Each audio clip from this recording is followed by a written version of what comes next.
YouTube, Brian Phillips. We're gonna unbox something new today to us from Hobby King. Welcome to Brian Phillips RC. We unbox and build them, and we do radio setups. We call it an unbox build radio setup. And if you're brand new to Brian Phillips RC, welcome. We're gonna do this today. We'll show you start to finish how to make this plane do all the things that we showed in the maiden flights. And again, if you're brand new to Brian Phillips RC, we'll leave no stone unturned. If you're not brand new to Brian Phillips RC, you already know that. Yes. So if you need start to finish help, you're in the right place. This box is weird. Okay, so what do we have here? We have the EFXtra.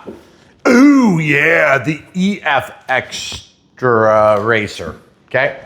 It's kind of like weird. It's like a play on words, phonetic catastrophe. So we're gonna unbox this thing. We'll show you what it's made of. See if it's any good. It's gonna be fast. It's a racer. Most airplanes are quick, you know, but some of them are racers. We'll help you decide if it's any good. If it's something you want to buy, we'll have links in the video description below, and you can support Brian Phillips RC when you buy from those links. Keep in mind, guys, it may not seem like a big deal, but it adds up. This is a volume game on YouTube. Mm-hmm. So, oh, there's a lot of pressure on that.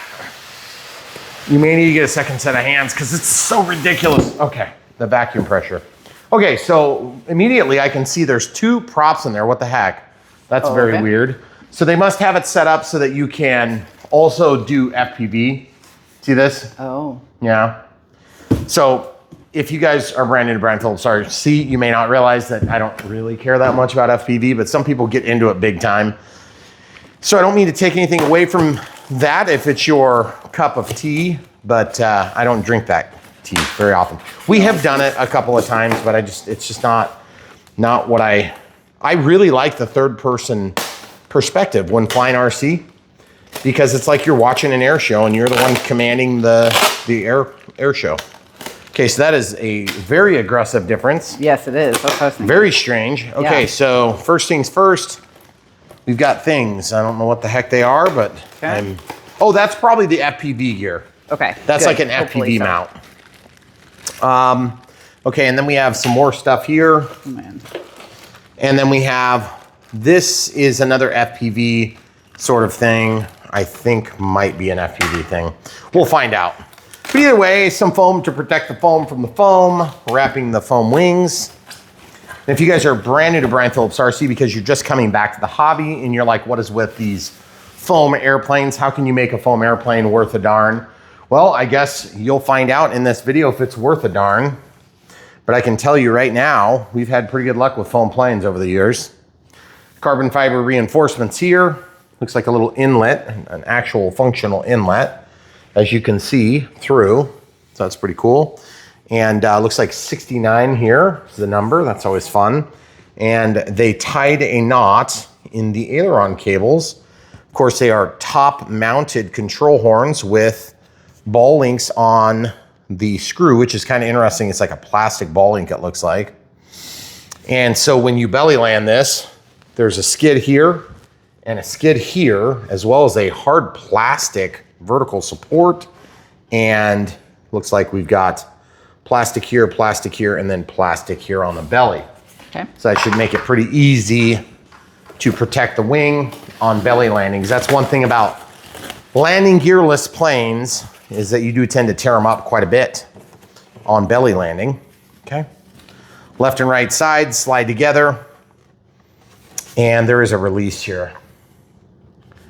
Not sure exactly how you release it, but oh, there it is. Okay.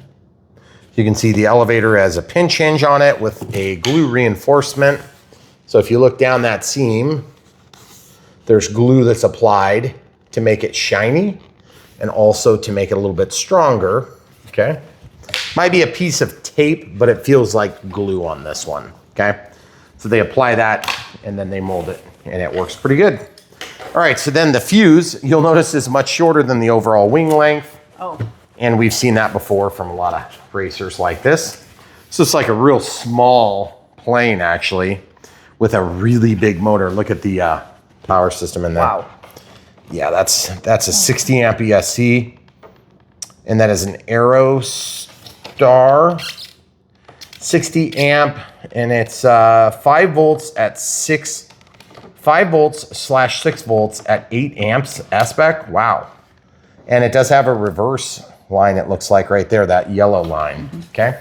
So not sure if that's going to matter or not. And then we have a fin on the bottom that'll act as a little skid protection. It looks like a pinch hinge on the vertical portion of the rudder. See that?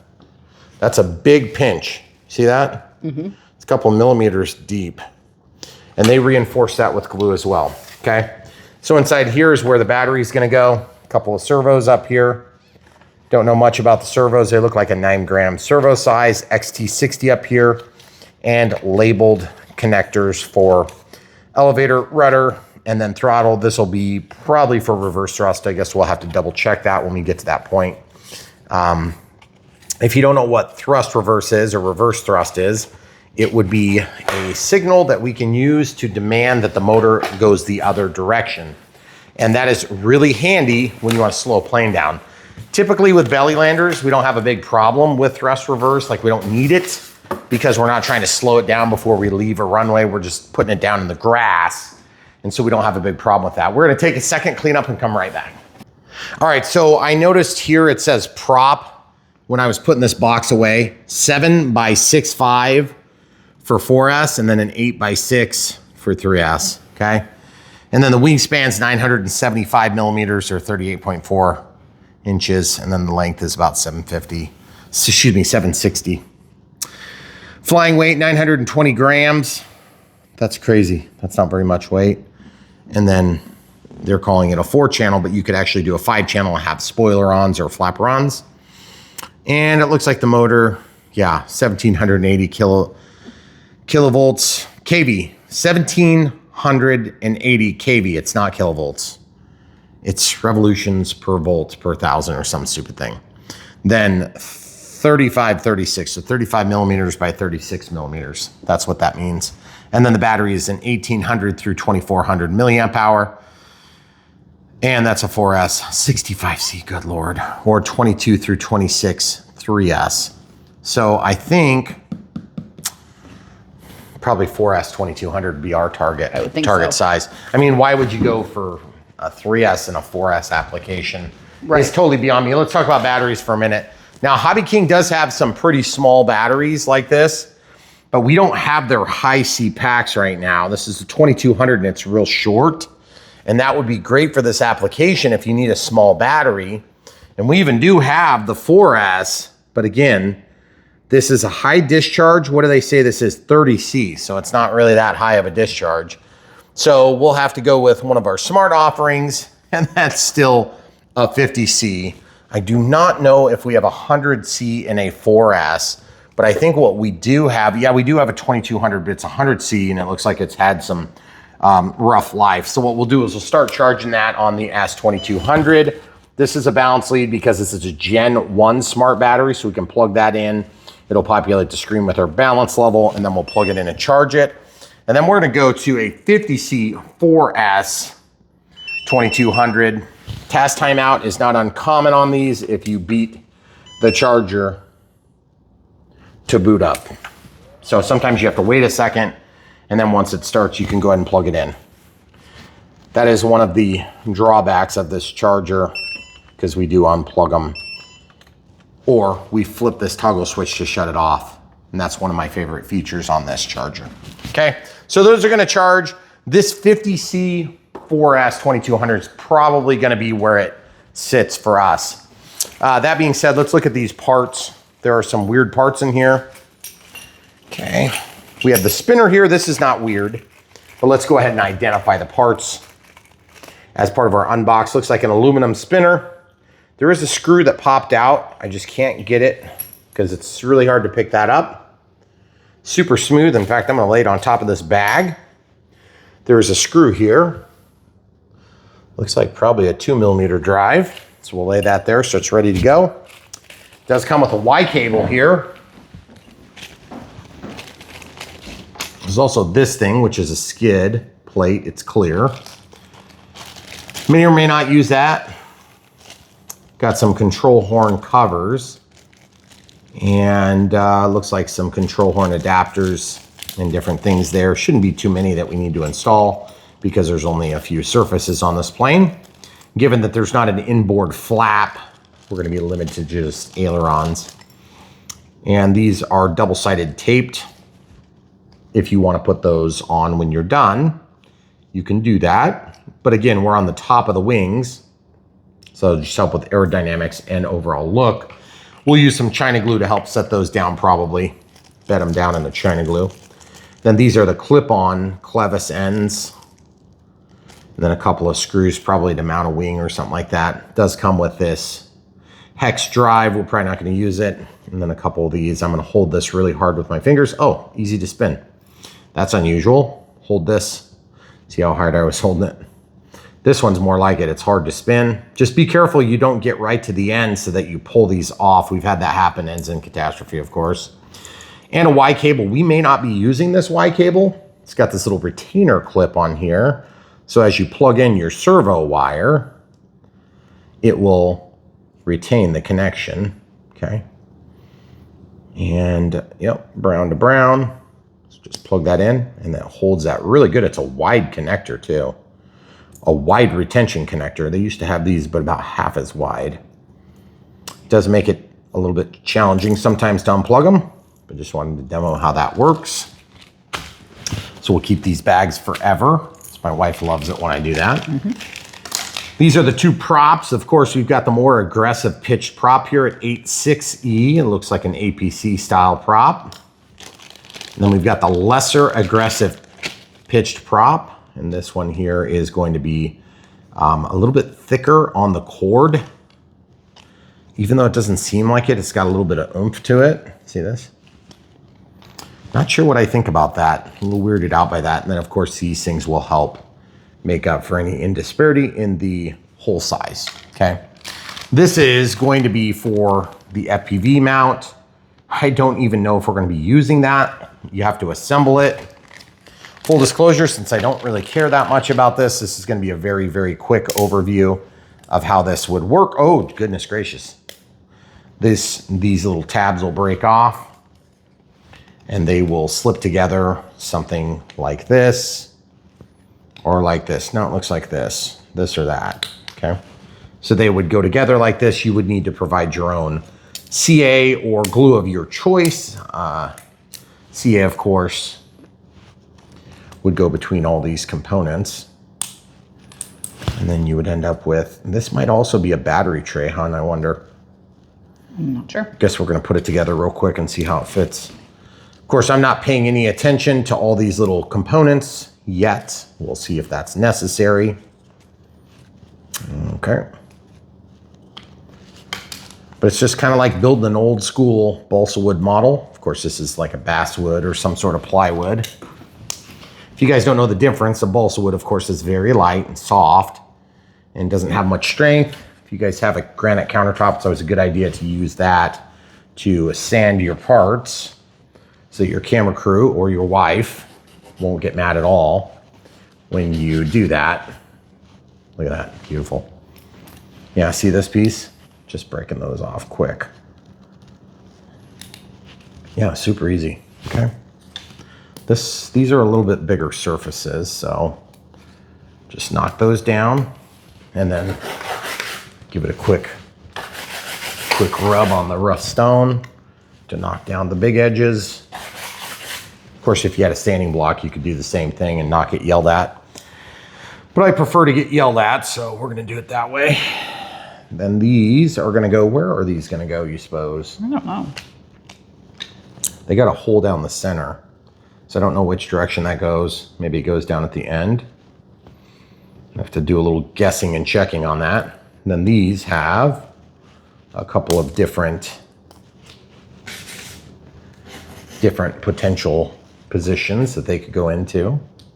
And I think a lot of this is going to come down to exactly what your gear is, you know, for your camera. Because you're going to have a camera that's going to mount in here somewhere if you're doing FPV stuff. But it kind of goes together like just a Little 3D puzzle. I don't even know if you technically would have to glue it. You can kind of see what I'm doing here. Oh, I missed a knob. Pretty easy to build though. Pretty well manufactured. Would have been better if it was manufactured all the way instead of stopping halfway through the manufacturing process. So you see this, there's a strap point there, probably to hold a battery, presumably. And then up here, I'm assuming that'd be where the battery is. There's like a pivot point on here. Very interesting. So I don't know where this stuff goes. I got to figure that out. Ooh, it looks like maybe that goes here or something. Yeah, maybe. I might figure it out and come back.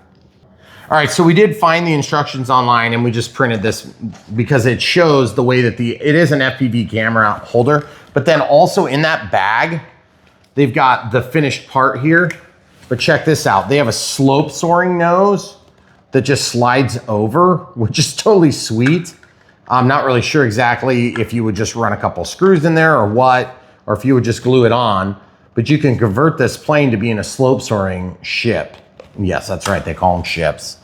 So we'll keep that for a later time. It's kind of cool, interesting stuff, and it looks like this is gonna fit about there, depending on how it works. It might also go on the belly of the wing, but we'll come back to that. So we've got some different optional accessories here. So with regard to the way this goes together, we were pretty quick. We were pretty close to what we needed, but there is a magnet here, and this magnet is gonna go into that spot, okay? So just keep in mind, if you have a magnet that's like that, you'll have to make sure you mount it in the right spot. There's a couple of screw holes here, a couple of screw holes here, a couple of screw holes here, and yes, you can alternatively just build this assembly and then you can put it in like that. But here's the catch, guys. You're gonna have to take it on and off if you're going to load your batteries and everything. So just so you know, we're not doing this. This is not something we're into. It's interesting for people that are into that sort of stuff. It's just not me. So full disclosure, I'm actually going to put it all back into the bag because if I decide to do it at a later date, I can pull it out of the bag. So if you guys get this thing as an FPV rig, go for it, have fun. We're gonna take a second, pack it up and come right back. All right, so we're gonna put this bag, we're gonna put this in the bag of goodies. And just a tip for anybody who has a lot of airplanes, we have a lot of airplanes, make sure you write labels on stuff because you will forget what goes with what eventually, and that's a good problem to have. So we'll be using the black prop for 4S. The gray prop, the more aggressive pitch, is gonna be for 3S, just in case that wasn't already clear.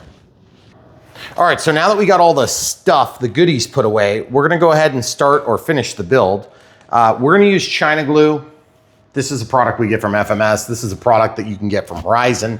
Obviously, we link to different receivers and stuff like that. So if you're not wanting to go over and get that, if you're buying one of the receivers, we recommend you can get this. It works pretty good. It's probably like, in my opinion, this is like a 95% of what this is. I like this a little bit better. The tubes are about the same size and net volume. This is a little bit smaller, but it costs a little less. This is a little bit bigger, it costs a little bit more. But they end up, if these are on sale, get them when they're on the sale because I think they lose money on them. So get this normal price because I like it anytime you buy something from FMS because it's cheap and you have to pierce the tube. When you open it, you have to pierce it. So that means we have these tubes that have been sitting around forever and they don't dry out. These ones that have like actual safety labels, they come with an open tip when you get it. So I suppose it's presumably it could dry out. This skins slower. This gets a clear sort of like a flat looking finish on it. And so it stops being sticky quicker. So it actually skins a little quicker. They both give you a good bite, but this one's a little bit more tacky. So that's why we like this. Anyway, in case you haven't ever heard me explain why I like this China glue a little bit better, and they're like exactly the same price. When you get down to dollars to donuts, it's not gonna make a difference on the build quality, but I prefer the way that this smears and I prefer the use a little bit, slightly, okay? In a pinch, either one's gonna do the same thing, okay? So we're gonna build this plane now, okay? Obviously there's an up and a down. Oh, you might not actually need to glue this. This just passes through. Yeah, it's got snaps on it and stuff. So I am curious now, does it actually go through? Is this going to be built without? There's no spar. Did you notice that?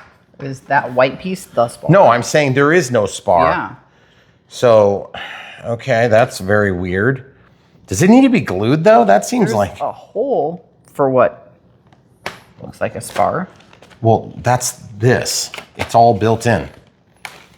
But like, okay, so do we really not have to glue that? That seems like this is a 110 mile an hour plane, supposedly. Do I trust this with 110 miles an hour? I don't know. Okay, so that pulls apart pretty easy. And if you press this button, see, I can't get my thumb in there. If you had Chinese hands, maybe. But I'm not sure if you're supposed to press that to release or if you're just supposed to pull it out. But I don't know, hun. I don't know if I trust that. I don't know either. Do you trust that? Not really. All right, so just to be clear, it says if desired, you can use a contact adhesive. I desire to use a contact adhesive. This does not feel secure enough for me.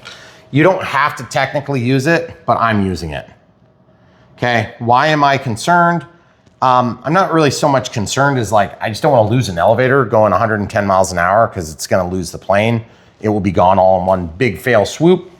And so I'm just going to smear this because it just happens to be coming out a little bit. And then once I get a little bit on both sides, normally I would use a Q-tip, but it just kind of beat me to the chase because it was excited to see me. So I'm just going to spread a little bit here, just like that.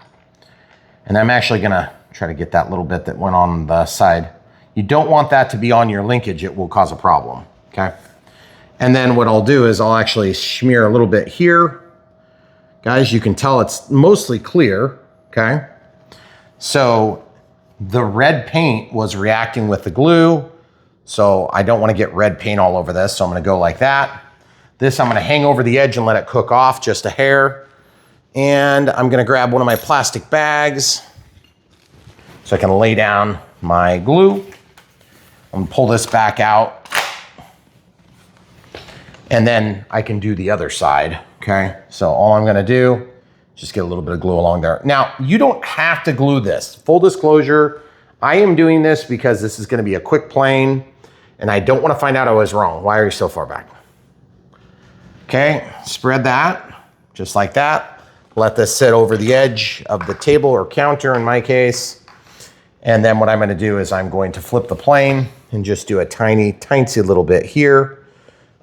It doesn't need to be super perfectly smeared. And this tail, I don't want to drop that on my paint. So I'm going to just grab it with my finger. And you see this? Do you see this? Mm-hmm. I'm just going to wrap that up and then cover it. Once it's covered, we're good to go. Then the glue that we put down into this smear into this, I'm going to spread that just so that we have good contact coverage. Okay. And I'm going to hit the inside edge. I'm not going to put it on the outside of this. I'm going to do the inside edge of the fuselage, okay? Just like that. Super easy. Then I can just cram them together again. And now that we got glue on both sides, this stuff will tack up like pretty quick. You can see how it strings up like this. Go up close, please. See that? That's what you want to see. It's really good. And then the reason I love this stuff is I can just rub my hands together and it comes right off. It's not like CA. I don't have to worry about it like permanently embedding itself in my brain. Okay, so we'll just slide this back together.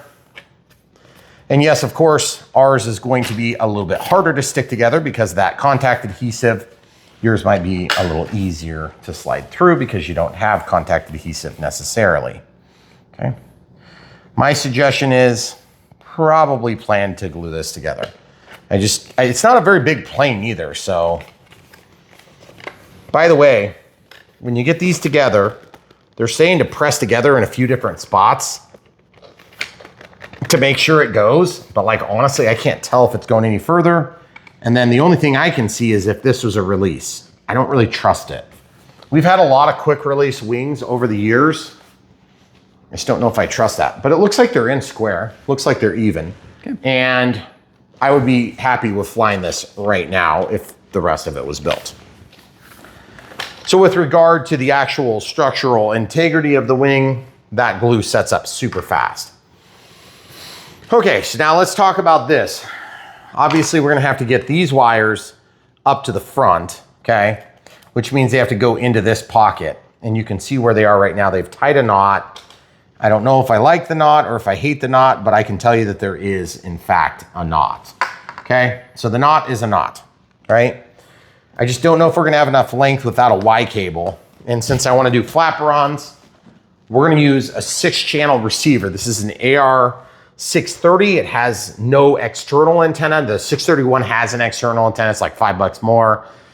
If you want the external antenna, go for it. I don't think it's necessary in this application. It's gonna be a fast plane. It's gonna get away from you quick, but I don't think there's any signal issues with the 630. Also, this is N pin. If we run into problems with that later, you're gonna know because I'll share that.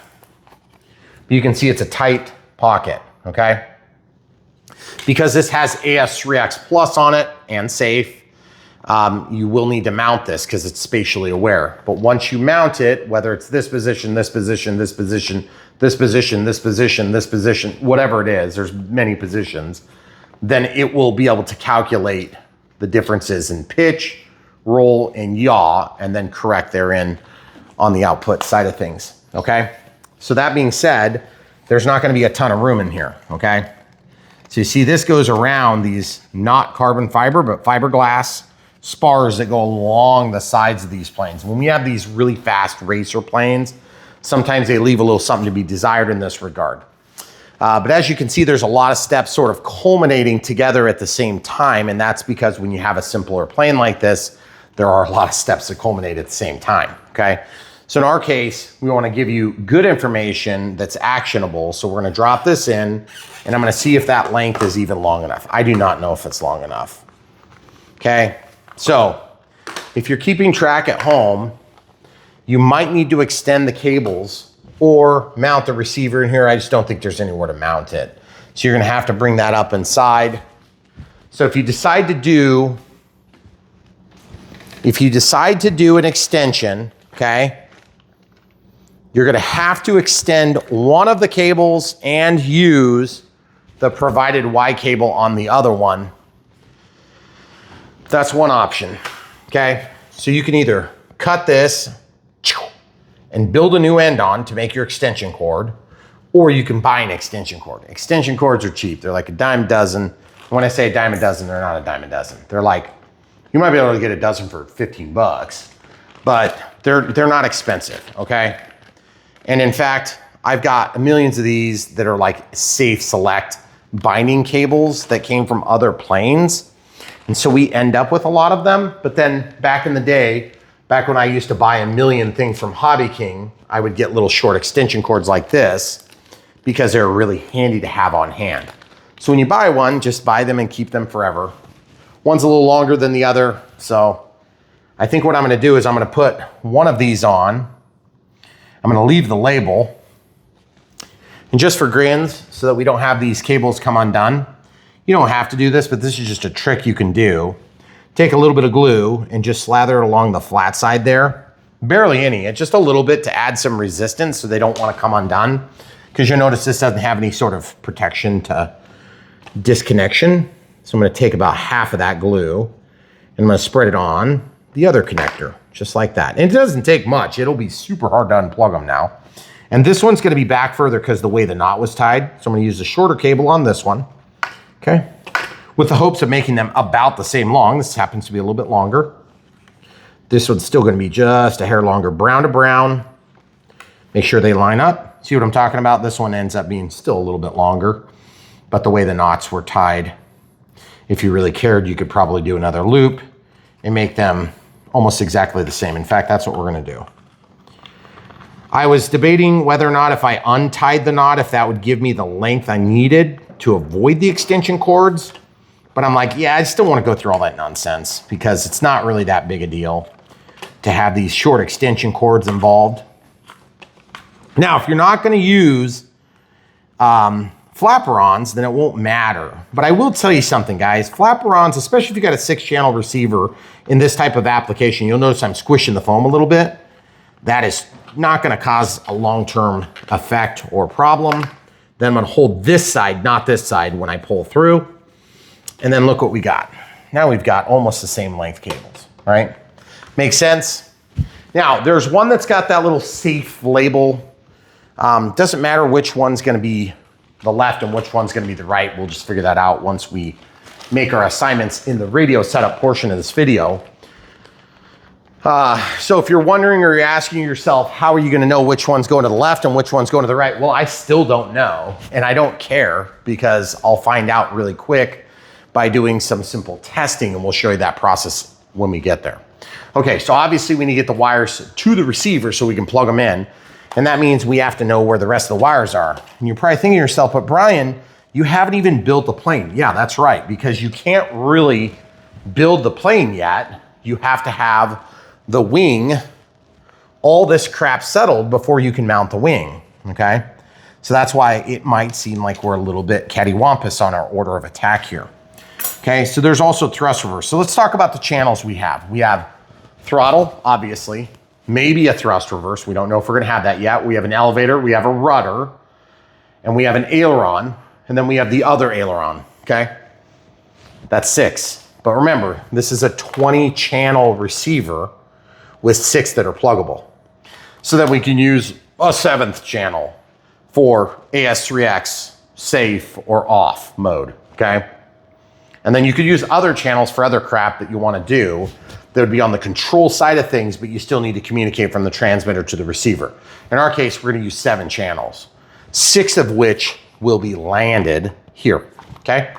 So I don't even know if the thrust reverse is gonna do anything yet. It might be a moot point, but we will find that out and I'll show you exactly how to figure that out. Now, the other thing too is you might be thinking, you haven't even put the spinner and the prop on. Well, that's mostly because I haven't got to that point yet, but we can do that now. If you're in any doubt, if you can handle this plane, if you know you can do it safely, by the way, I'll be up a splitter for another project, okay? If you're not sure you can handle this safely, wait to put the prop on. It's something you can easily add later. It's not gonna hurt anything, but I just want it done, okay? So we're gonna take the nut and this little spacer off. That's the motor, looks pretty nice. Okay, then this thing's gonna slide back all the way back, make a nice fit. Then this thing's gonna slide on, just like that. Prop's gonna spin counterclockwise when you're facing the plane, in most cases. Then you're gonna put this little washer on. There's 2 little bumps on there. Those bumps are gonna make this not fit very good, but they'll depress down when we put a little bit of pressure on it and squish that material. It's not really designed to do that. It's just the way that this design was. There's those two little pins would normally go into a spinner adapter that's designed to receive pins. Okay, so we'll turn that a little bit. And then we need to have some sort of a crescent wrench or some sort of a tool to hold that nut. So I'm gonna grab a crescent wrench. This is a crescent wrench, also known as a sizable wrench. Crescent, of course, is a brand. This is Masterforce, which is like a Menard's tool. Okay, so we'll turn that. And then I'm gonna hold this with my fingers. That's not gonna stop the motor from spinning, but it'll give me a fighting chance at having a little bit of resistance.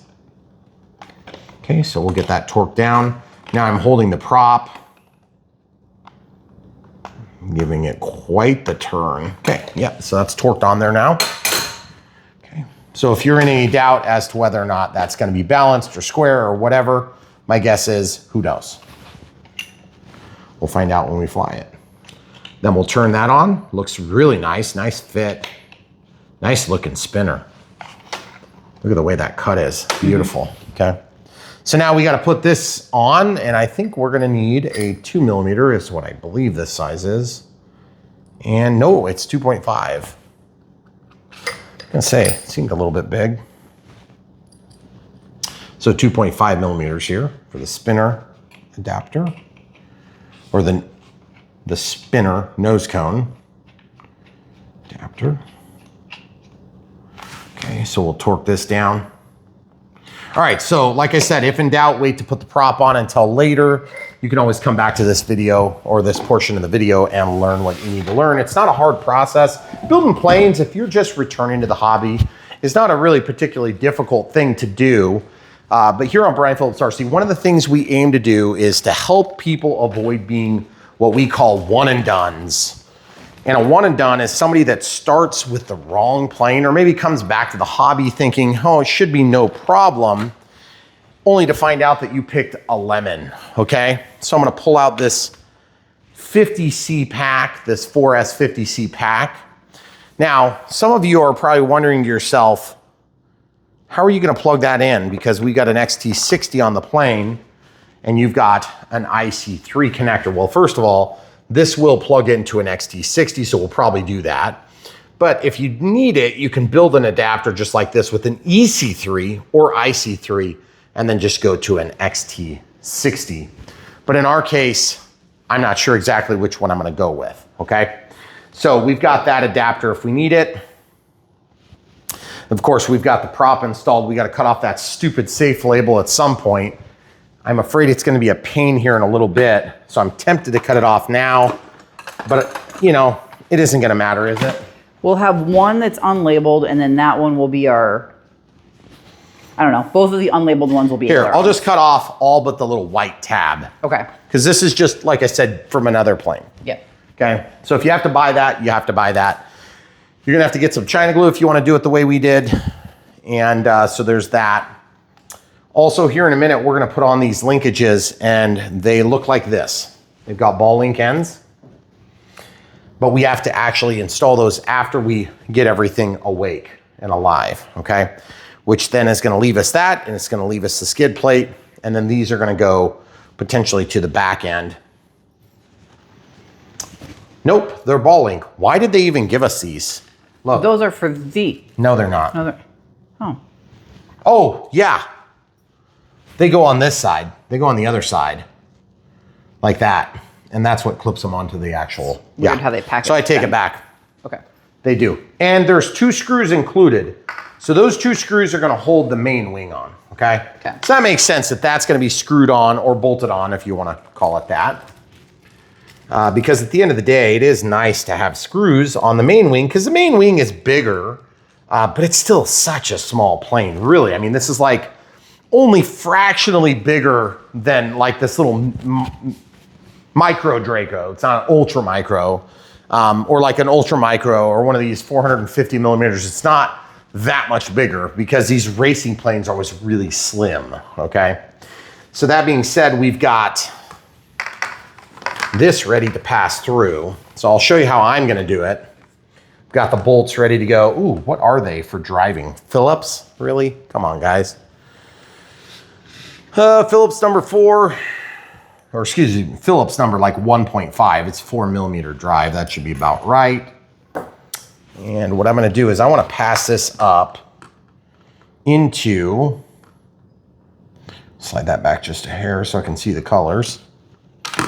I need to slide this through so it's controlled where it's gonna go. Should be pretty easy. But you guys see what I'm talking about. It's not that hard to build these planes. It's just more like what's the best order. There really isn't a best order. So if you're reading through the manual, I'm sure they'll give you a list of things to do, but that list is probably not gonna necessarily coincide with reality. You see what's going on with these 2 wires? I put this little dent in there. I'm gonna rock this up, but I still have wires in the way, so I have to take these 2 wires that we just extended, and we have to pull them through, okay? Oops, I grabbed the wrong one. I'm pulling the elevator rudder through right now. And see, even with those extension cords, guys, we're still shorter. We're still shorter. Okay, so now I've got them through, and we have a nice length. Look at that. Good length. We'll be able to reach everything, hypothetically, but it's gonna be a tight squeeze no matter how you slice it. Okay, camera crew, do you see what's going on here with these wires? See how it's kind of got like a low point? I wanna make sure that I push that ESC back until those wires get out of the way. And irony is that you can see the wires right there, which is kind of interesting, okay? So I wanna make sure that when I get these tight, it's gonna actually close up all the way. So I'm gonna take this magnetic screwdriver.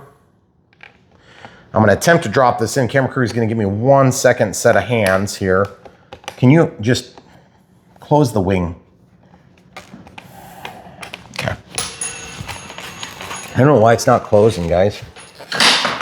See what I'm talking about right here? Look. These wires are thick. And so it's not wanting to sit down flat. So as a result, it's giving me a hard time seating this. And so now that I have gotten that lined up, I'm gonna go to the other hole, just see if I get better luck. Yeah, it dropped down at least this time. And I'm gonna just go to another size because the other one rolled onto the floor. Okay, good enough. I got it started. I'll go up to the next size bigger. Oh yeah, there we go. And like I said, if you're just coming back to the hobby and you're thinking to yourself, but Brian, that can't be as simple as you're making it look. And the truth is, it really is.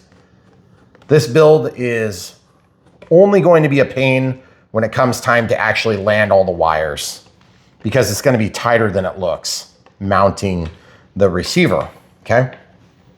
So now I want to point out one thing too, I can already tell about this plane.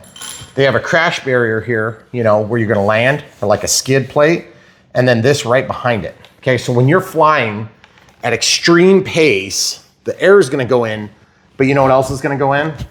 Grass and every other stinking thing that's on the ground. So that's kind of a bummer. The other thing too is look how terrible it's going to be to plug in your wires. That's going to suck. That's barely out. But there's just not that much room. So I don't know what else you're supposed to do. Okay, then these silicone lines, they go up to the ESC, from the ESC to the motor. Okay, so we're good there. These are always really hard to film because the camera crew is trying to reach and I'm trying to reach and everybody's trying to kind of keep their back from getting all stretched out. And there is no victory in that. I can tell you from personal experience, the older I get, the harder it is to keep my back from getting all stretched out. So our next move is to figure out how we're gonna fit all this 50 pounds of crap into a 5-pound bucket here, which I know I said that wrong, but it's good enough for me because that's still true. There's a lot of stuff that needs to get in there. I do not know how it's gonna fit, but let's try it anyway. All right, so as part of the radio setup, we need to actually put the radio inside the plane, but we'll have to eventually build a profile so that this knows what it's doing with this and that they're bound together. We'll go through that entire process here. We always do that. This is the part of the video that we would typically call the radio setup portion. Of course, the radio setup is going to be sort of embedded into the build on this particular aircraft. Okay, so this is the NX8 Plus. If you have an older NX8, you can upgrade to firmware 3 point something, something, something, or higher, and you'll have an NX8 Plus, okay? That makes this a 20 channel transmitter, okay? This is a transceiver. It's got telemetry data that comes back to your handheld device, AKA this is a transmitter and a receiver, but we call it a receiver. This is a transmitter and receiver. It's a transceiver as well, but we call this the transmitter, okay? Because it commands the flight upstairs. I say upstairs, downstairs, meaning downstairs where you live as a pilot compared to upstairs where the plane lives, okay? Because it flies in the air, okay? So we're just gonna peel out this staple quick, then we can slide this thing out of the package. Guys, Spectrum makes a good receiver. There's cheaper ones on the market that will do similar things, and you might find that they work okay for your application. But if you're brand new in the hobby and you're trying to do it on the cheap, I can tell you one thing about doing on the cheap. I've done on the cheap. I'm not saying that there's not a way to do it. And you might find success doing it on the cheap, but I will tell you that you will find a lot less help on the other competitive offerings that would be, you know, a little bit cheaper than this. The thing that's nice about receivers, especially if you're just getting into the hobby, is that if you crash a plane, it's very unusual to actually break a receiver. I have broken like 1 or 2 receivers in total. However, on a plane like this, you might actually break it because it'll be going very fast if you crash. That all being understood, we're gonna try to help you so that you have success and don't become a one and done. That's what I was talking about earlier. And one and dones are people that get the wrong plane at the wrong time for the wrong reasons, namely because somebody on YouTube told them to buy it because it's the best thing since sliced bread, It's very easy to find people that will tell you to buy something on YouTube. We'll tell you to buy things that are good. We'll tell you, hey, this isn't great. You can buy it if you want. Links in the video description below. I want you guys to hear that the full truth is being displayed. The full truth, nothing but the truth, so help us God. And the way we do it is we show our real experience, okay?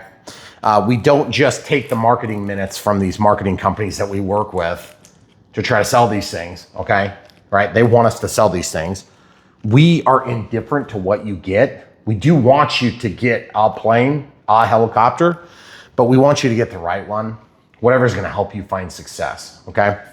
So I hope you can hear that in our messaging here. Okay, so now getting back to this specific plane, we have to figure out how we're gonna plug all this crap in and where this is gonna go and whether or not the battery is gonna fit. And so there's like 14 steps that have to happen all simultaneously, it seems like. And I am still a little bit torn on exactly how this is all gonna fit. So we're probably gonna have to plug in stuff and then have this all reach into the receiver and then slide the battery in and see how it fits. I mean, I'm sure we can get it in there. I just don't know if it's gonna be in a convenient spot because like we got this pocket here that's underneath the two servo arms. I wonder if we end up having to put it there. I think the manual recommends that, but for because like, look how big this is. Receiver. No, it doesn't matter if it's our receiver or another receiver. This might be too long though, because by the time the body of this is plugged in there, yeah, that's actually not a bad spot at all. Because that would be a good holding point for it too. It's just that I will have to glue it at some point to hold its physical position. Yeah. And the other thing is, by the way, I gotta say, some of these planes are harder to film than others.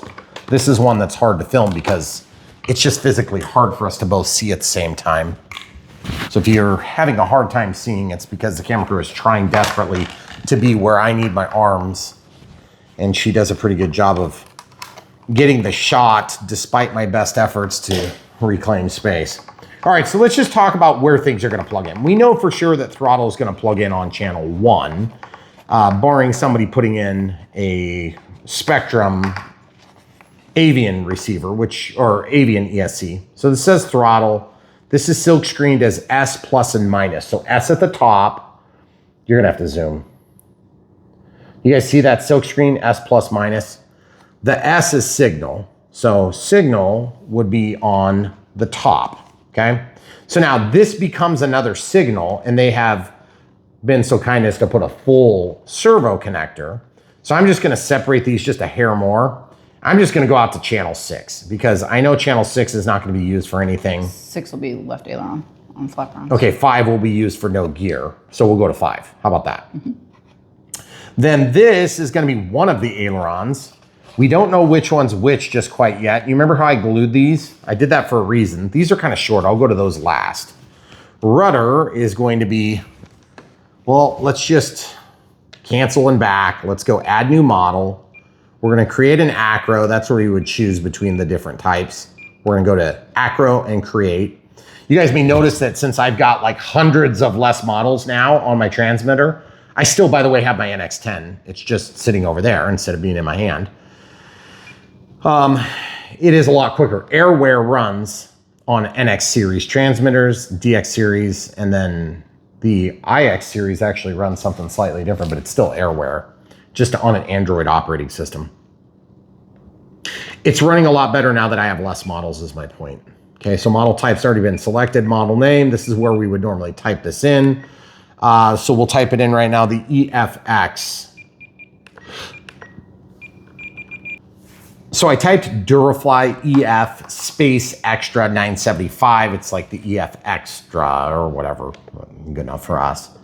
Aircraft type, we're gonna switch this to either flaperon or dual aileron. In our case, flaperon, normal tail type.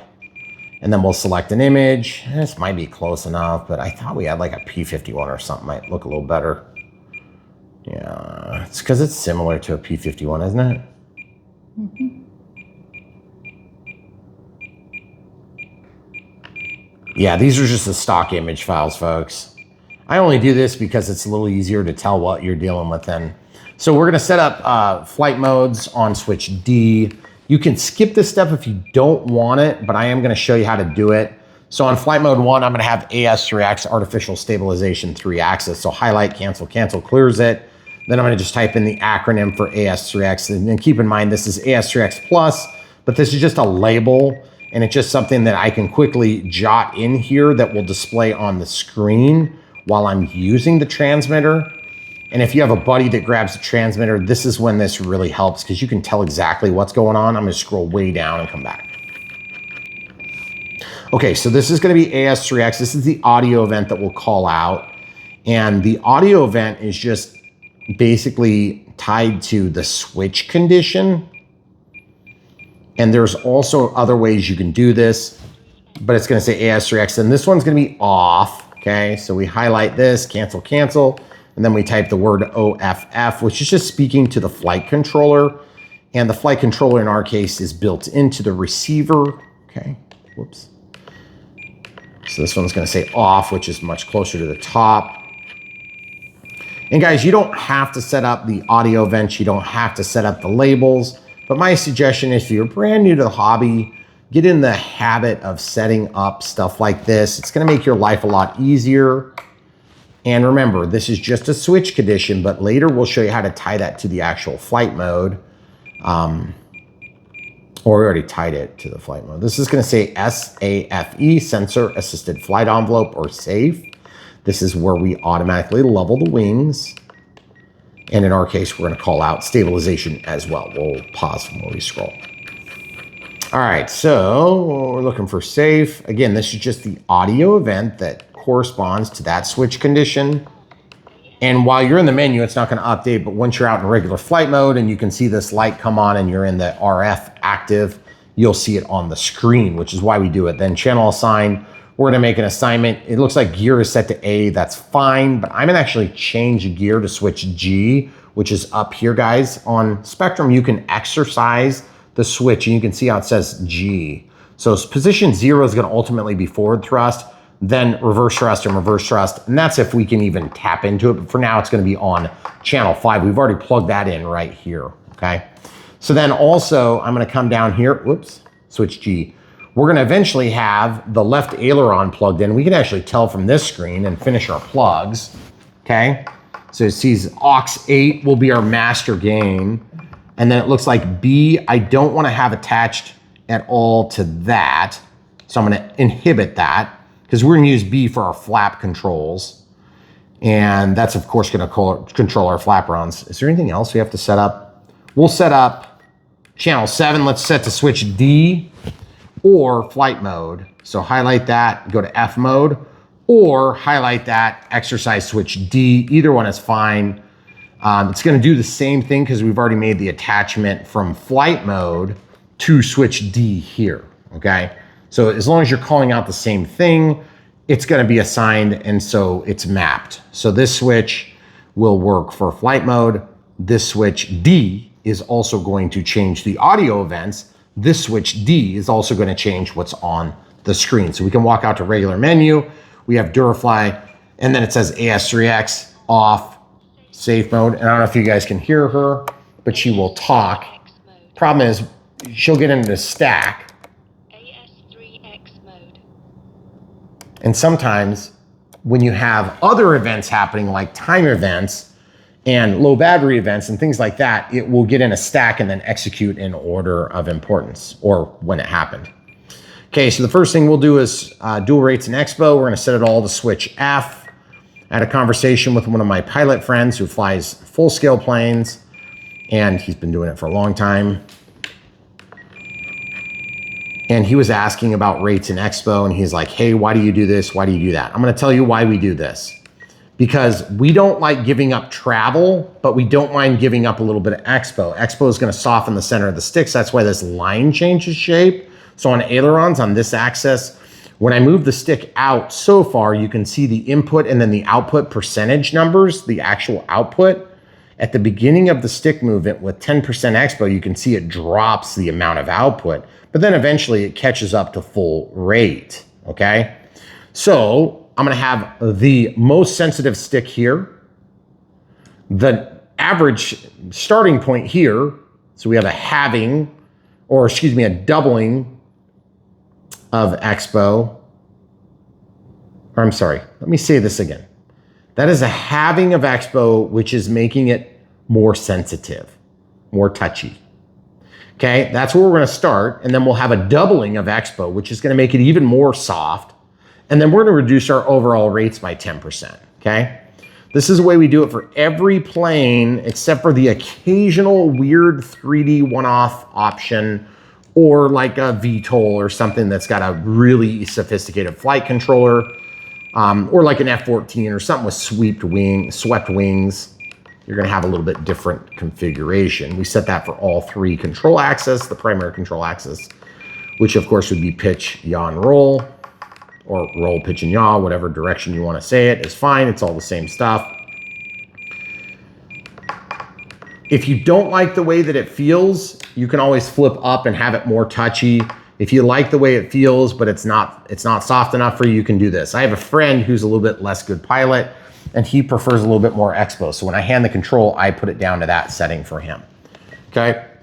Differential, we're not messing with. Throttle cut, we are gonna set up right now. I'm gonna attach it to switch H. So you can see it says -100 on throttle. When I move the throttle, see how it's inhibited? Now when I turn this on, I don't want it on flight mode, I want it on switch H. Then acknowledge your entry. Now it's at -100. See how it stays at -100? When I turn that off, now this is live and it moves based on where the stick is, okay? So throttle cut's on and tested, very good. Okay, so we've got a timer that we can set real quick. I have no idea what the timer is gonna be, but let's just say it's 5 minutes. Anything over 25% is gonna start with an active. I don't know if you guys saw that. It says active, that means anytime I go over 25%, it's gonna start the timer. It's gonna clear with the clear button. At 1 minute, I want a voice call out. At 20 seconds, I want nothing. At 10 seconds, I want a voice countdown. At expiration, I want a tone and vibrate with a tone every minute thereafter, okay? So then the timer's gonna start, it's gonna count down, and then once it gets close to expiration in a minute, it's gonna say it verbally. At 10 seconds, it's gonna start counting down, and then at expiration, it's gonna go, and it's gonna vibrate, okay? Then 1 minute later, beep, 1 minute later, beep, and so on and so forth, but I can look down and see the screen. So we cleared the timer. We now have an indication of what mode we're going to be in, but we still have to make that tie in the menu structure for all that stuff. And we'll show you that here in a minute, but let's go ahead and plug things in. So we scrolled over once on the monitor and we can see where all the controls are here. We'll have to lay that down just to get out of our own way. And we should be able to plug all this crap in, okay? So we have one of these is the rudder here. So remember, brown is the same as black. So this is Hextronics JR color code. So brown is ground, red is plus for positive voltage. So the return path for current, the power, okay? So plus and minus DC. Then this is signal, which uses the return path for current as its reference for TTL logic, okay? Except it's pulse width modulation, but whatever. All right, so this is rudder. So rudder is gonna be on channel, not channel 2, channel 4. So channel 4, so just go to port 4 there, plug it in. Then we have, what's this? Elevator. So elevator is gonna be on channel 3. So remember, brown is down on that as well. So we're gonna plug that in. Oh, dang it popped out because I didn't have it all the way inserted. Okay. So signal is up above, orange or yellow in this case.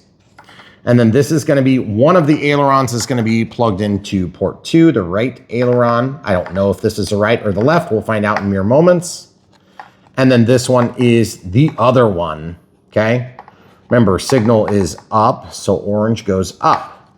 And now you can tell that everything is sort of landed, but we might need to switch this and this at some point in the very near future. So we're not gonna get too married to everything spatially yet, okay? I'm also gonna slide my labels so that they are in a position where they are kind of out of the way, which is a little bit closer to the receiver, okay? Now, the other thing too is we're gonna have a somewhat dangerous condition in that there's a prop here and we have no way of securing the plane yet, so we're gonna be careful the way we do this. We're gonna turn the prop away from us and you see it would hit the counter. So I either need to hang over the edge or I need to do something about that. I'm not sure what I want to do just quite yet. I might actually bind it with the plane up at a slight angle and controlled. I noticed one of my decals was popping off. But in the meantime, I want to secure this so that it's not going to move around on us just quite yet by stuffing it in there. And you're like, but then how are you going to hit the bind button? Good question. Probably with a tool if I want it to be in that position. But truthfully, we're not teaching it its position just quite yet, so we can have this out still, okay? So the other thing is we're gonna now have a battery that we have to figure out, which is gonna suck because there's all this crap going on in here and there's not that much room, okay? So we're gonna undo the Velcro here. This Velcro, do not pull that out, guys. You will regret it if you do, okay? So I'm gonna try to get this in here. God, that's gonna be terrible for plugging in. So let's just plug it in and see what happens, guys. A couple things to consider. Let's back out of the menus. Let's scroll over. So we're at the home menu. Throttle cut's on, throttle stick's down. I'm gonna lift the plane up. So even if this were to start spinning, it would be kind of a mess, but I could hold the plane in a safe position, okay? So I'm gonna plug this in. It's not going to initiate because there is no way for it to initiate yet because we haven't even bound it yet, okay? So you can hear the ESC is getting power, but it's not spinning it yet. It's just singing, okay? So at this point I would press and hold. It's gonna go into bind mode. That's what that flashing light indicates. And now at this point, I'm gonna lay this flat so it's protected and I've got control of the plane. I've got the elbow over the rudder or vertical stabilizer. I've got my thumb and forefinger around the plane and I've got a hand on the wing. I'm gonna have to let go to bind. So I'm gonna click and scroll down to bind. Okay, remember if in doubt, stop now, take off your prop. Bind, binding. Notice the condition of the lights on the receiver. Notice all the data. So it's now auto-configuring telemetry. Throttle stick is down, throttle cut is on, and it's still beeping. That's usually a bad sign for the throttle range. I'll show you how to fix that here in mere moments, okay? So it just beeped at us. We don't really care yet because this is still giving us beeps. Beeps like this usually mean that we're gonna have to change the throttle range a little bit. So I'm just gonna, while it's not spinning, I'm just gonna put this right there just in case something would go crazy. Okay, we don't care about the ailerons, we don't care about the elevator rudder, any of that crap yet. We care about throttle, that's our primary responsibility. Elbow is over the plane, we know for sure it's safe. Throttle cut is on, I'm gonna give it throttle, nothing's gonna happen, watch. Nothing. Okay, it's still beeping, so it hasn't initiated. There's a couple different ways we could try to initiate. As you know, I'm gonna go to monitor mode here. Throttle cut takes us to -100. I'm gonna shut off throttle cut. I'm gonna make sure the stick is down. Now I'm gonna walk back with trim. 1, 2, 3, 4, 5, 6, 7, 8, 9, 10, geez, 11, 12, 13, 14, 15, 16, 17, 18, 19, 20. There it goes. Now it's armed. So that was -10%. Okay, this is where it could start spinning. We don't expect it to because guess what? If I throttle cut, it's gonna go up 10%. Okay, so 110 mile an hour plane. I could control this plane until the battery dies if I had to. I don't wanna have to do that. My throttle cut is currently off. I'm gonna give it a little bit of throttle. It's going in the correct direction. I'm gonna try throttle cut, or excuse me, my thrust reverse. It ain't gonna do anything that I know of. Okay. Yep, it does work. Okay, so we have thrust reverse working, okay? But we don't care because it's basically going the wrong direction right now. That's fine, I have it going the forward direction now. Throttle cut's gonna start the prop, watch. Nope, it didn't. Okay, so -100 is evidently low enough that it's still in the range of negative, right? So we have to relearn the throttle position safely. So in order to do it safely, I'm gonna unplug because I have this adapter. I'll use that little adapter. It's a little easier to reach. First thing I'm gonna do is secure the plane just like I have. You see I've got my elbow on it. Everything's safe. Throttle cut is off. Throttle stick is all the way up. I'm gonna go ahead and actually lower it down and 7, 8, 9, 10, 11, 12, 13, 14, 15, 16. I'm gonna go back over one click and just make sure my trimmer is at 0. It's at -8, 6, 4, 2. See how it's at 0 now? Mm-hmm. So I've got throttle cut off. I've got throttle at full. I'm gonna go back over to monitor mode so I can see it. It's at 99%. That's good enough on the stick condition, okay? Now that it's at 100% or 99% is good enough, I'm gonna plug in the battery. I'm gonna energize the circuit.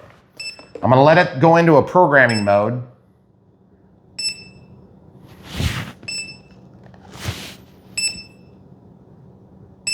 Oh, it's not going into programming mode. I wonder if it's because I'm not at a full 100%. Let's trim it up. That is very unusual. Mm-hmm. Wow. What the heck is going on with that? Look, I'm at plus 20. Yeah. Okay, I'm gonna go back to center just because I don't wanna have a problem. So throttle cut is definitely off. My throttle is definitely alive. And as you can see, it's not going into the programming mode. So that's unusual. I wonder if it's got something to do with being plugged into this program. You know, maybe it's got something to do with thrust reverse. So forward, backward. Nope. Okay, so throttle stick's down. Guys, this is a little bit of a safety issue. You wanna be careful. When you have to program a throttle range, usually all you do is stick all the way up and you power cycle. So I'm gonna try this again. I'm gonna unplug, now that it's unplugged, we're safe. I'm gonna unplug my thrust reverse. I wanna make sure that's not causing an impact in any way. I don't think it is. Throttle cut's off. Throttle stick is all the way up. Trim is set to neutral, nothing, okay? So it should be centered. Okay, stick all the way up. That is bizarre. That's annoying is what it is. Because I just want to reprogram the throttle range. 1, 2, 3, 4, 5, 6, 7, 8, 9, 10, 11, 12, 13, 14, 15, 16, 20, 21, 22, 23, 24, 25, 26. Okay, I'm gonna go back to the main mode. Yeah, I'm at like 52%, that's ridiculous. Yeah. Okay, so how does one go about arming this? My throttle cut's now on, throttle stick is down. Here's the other way you can safely do this, okay? Because I can't get into the programming mode. It's now unplugged, guys, totally unplugged. I'm gonna go ahead and plug back in thrust reverse. It wasn't causing any sort of problem.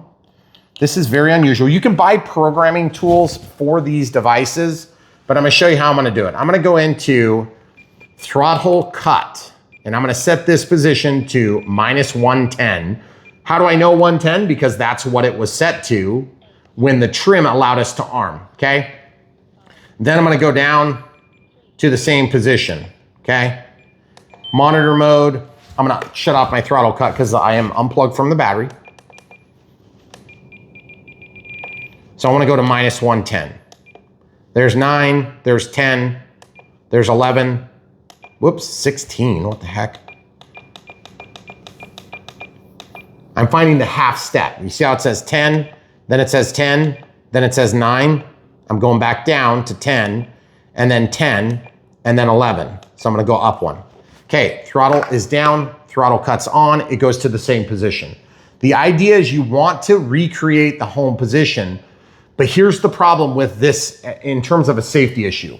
You have to rebind with that condition for your fail-safe to be set to that condition. Okay, so we have to now rebind, and we also have to let it initiate. This is an unusual circumstance. We don't hardly ever have to do this. We find this on cheaper Chinese ESCs from time to time, okay? So throttle cut is now on, throttle stick is down, it's in the same condition. I need to now rebind, so I'm gonna go ahead and plug this in. I'm gonna press the bind button right away. Come on now. Okay, I have to turn off my transmitter because, see, it wouldn't let me into the bind mode. That's because this is just a unique set of circumstances. We almost never have this happen. Okay, so I can come back on while holding the bind button if I want. So I'm gonna press and hold the bind button. Actually, I'll just plug it in. It doesn't matter, you can do this whenever. So I'm gonna press and hold it. Now we're in bind. I'm pressing the bind button. Well, that's weird. Holy cow. We tried using the bind button the other day and it didn't work. Maybe that would explain it. Look at that, guys. My bind button came out. Okay, so we're gonna fix that. All right, so obviously this is a kind of a weirdity. I'm not sure, I can't believe I didn't notice this before. Ah, dang it, it fell. So now I got to try to drop this thing back in to the hole or open the whole thing up. Just let me figure this out and come back. All right, so guys, we normally show all the steps. It's unusual we have to fix a transmitter, but we've done it before. 1, 2, 3, 4, 5, 6, 7, 8 screws right here. A couple of screws on the handle right here. And then this is the crap that fell off, which is, it's fine. It just needs to get screwed back on. But if you've never seen inside of one of these, I'm gonna show you right now. You guys see what's going on there? So it looks like, yep, it just fell down, that's all. Just a singular momentary push button. And it popped out super annoyingly at the dumbest time, okay? So that's gonna end up going up in here like that. And if I would have caught it just seconds before, then all I would have had to do was tighten this down. I think there might be a washer bouncing around there. I'm gonna show you that next. Okay, so that holds it, and then all it is just a momentary push button, okay? But I heard, yep, look, there's the washer. Oh, it fell out. Yep, holy crap, there's a bunch of them. Look. Oh, geez. Yeah, there's a bunch of washers. Because I heard a bunch of stuff down there. If I would have caught it in time, I wouldn't have had to open this up. Oh, but by the way, if you guys have never seen it, like those are the gimbals on the back, turn on the light. There's also a memory card in here. I always tell people about the memory card. There's an SD card right there. See the SD card? That's your onboard memory right there. Oh. Yeah, see, pretty cool. And then you can tighten up, like for instance, like if your throw is too soft, you can tighten those, but you don't even have to open this cabinet to do it. Basically, you can tighten them from out here. And there's different screws here, and here, and here, and here that actually tighten these things on the inside. So like if you like the detents, then you can make this touch by adjusting this screw, and then you'll feel the detent as you move the stick, but I don't particularly care for that. And then there's the other one is your tension. So your tension one is this one here. Okay, so the outside one, and I think that's a 1.5 millimeter drive, if I recall. Let me see. Nope, it's Phillips. Sorry guys, it is a Phillips. And that's a small Phillips, so I'm gonna use this 3 millimeter. And let's see if I can torque this down just a little bit. And what that'll do is that'll eventually, it'll create more resistance. See, it's just gonna make it harder to move. See, it's got more resistance. Move it, camera crew. See? Oh, yeah, a lot So more. as I loosen it, then that'll loosen the stick. But then if I do this one, it'll do detents. Eventually, you'll feel detents. You gotta go a long ways for this one. Wow. But then eventually you start feeling it. Good Lord, it's a long ways in there. Look, feel it. Yeah, I heard it. Feel it. So if you like the detent, it's the inside one. So I'm gonna back that back off because I like it smooth. Okay, smooth like that. And then I have just a little bit too much tension. Just back off. So the outside screw does the tension, the inside screw does the detent. And then you can do the same thing for your left, right as well. And then you can peel these out too. There's other adjustments under there. But I think I'm gonna go back just a hair. Anyway, so since I had that open, I figured I'd show you how to do that. I've only had to do that a couple of times over the course of all my transmitters from Spectrum. It's not like they broke. This one time I dropped and broke the A switch, which was a real pain in the neck. So I ended up sacrificially stealing it from like a DXS or something like that. And we've had to replace one on one of the real flight ones. Okay, too. look, so I pulled this off. Now I just got to put all this crap back in here. And there's washer, washer, washer, and then plastic.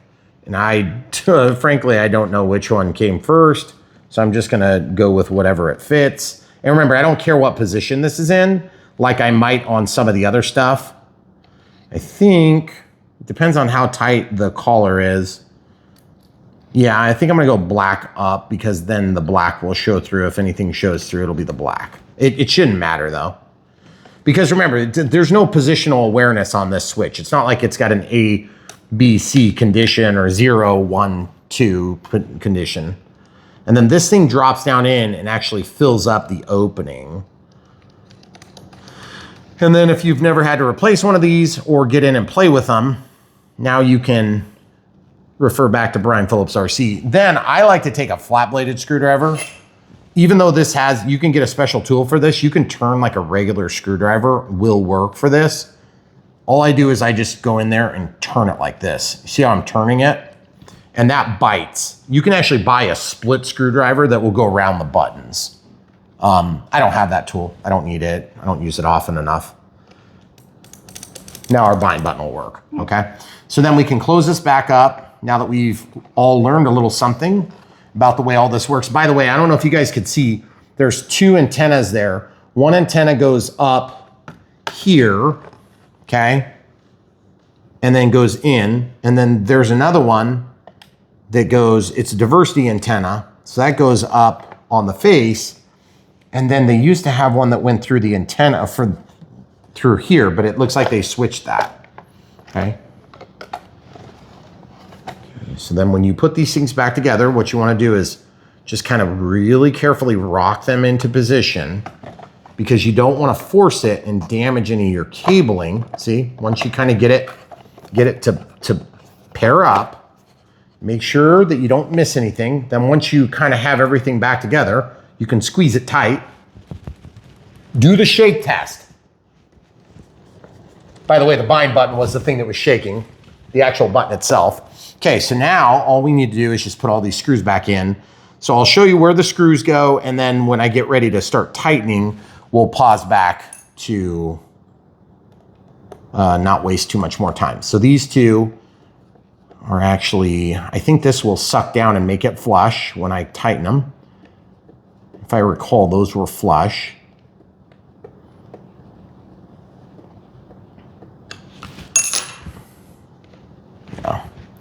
Then we'll go same thing here. So here on Brian Phillips RC, we're not afraid of showing what really happens in the real world, but we are careful to caveat these failures.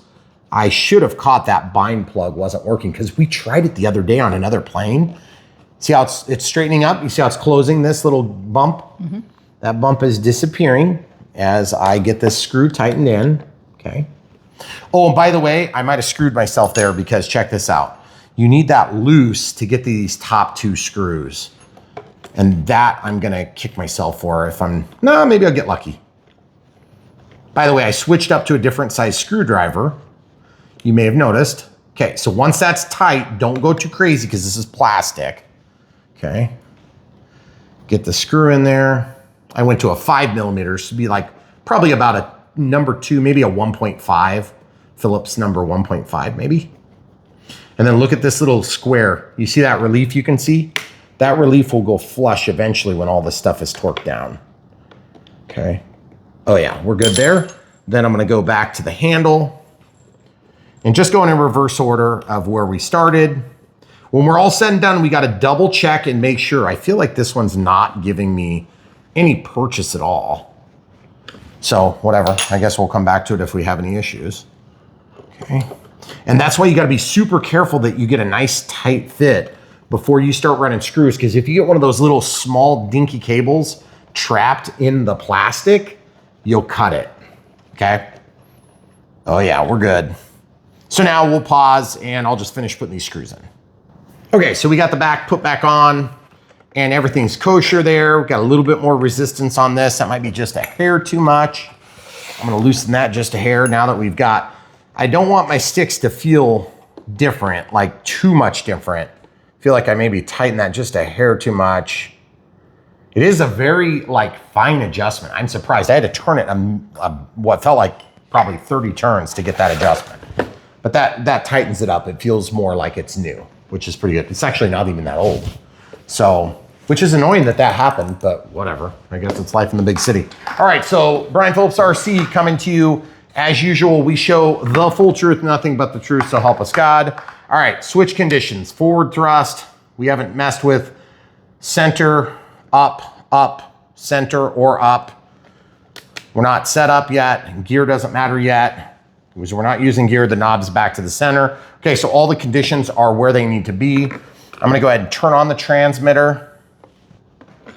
Make sure everything seems good. Okay, we seem good. I'm gonna turn this back off because we wanna turn on to the bind mode. Okay, remember we're gonna plug this in. Remember we have to set this. We have to rebind with the new throttle cut at -110. Prop is up just in case it starts. I'm gonna press and hold the bind button with my ring finger and then press and depress. See, there we go. Binding.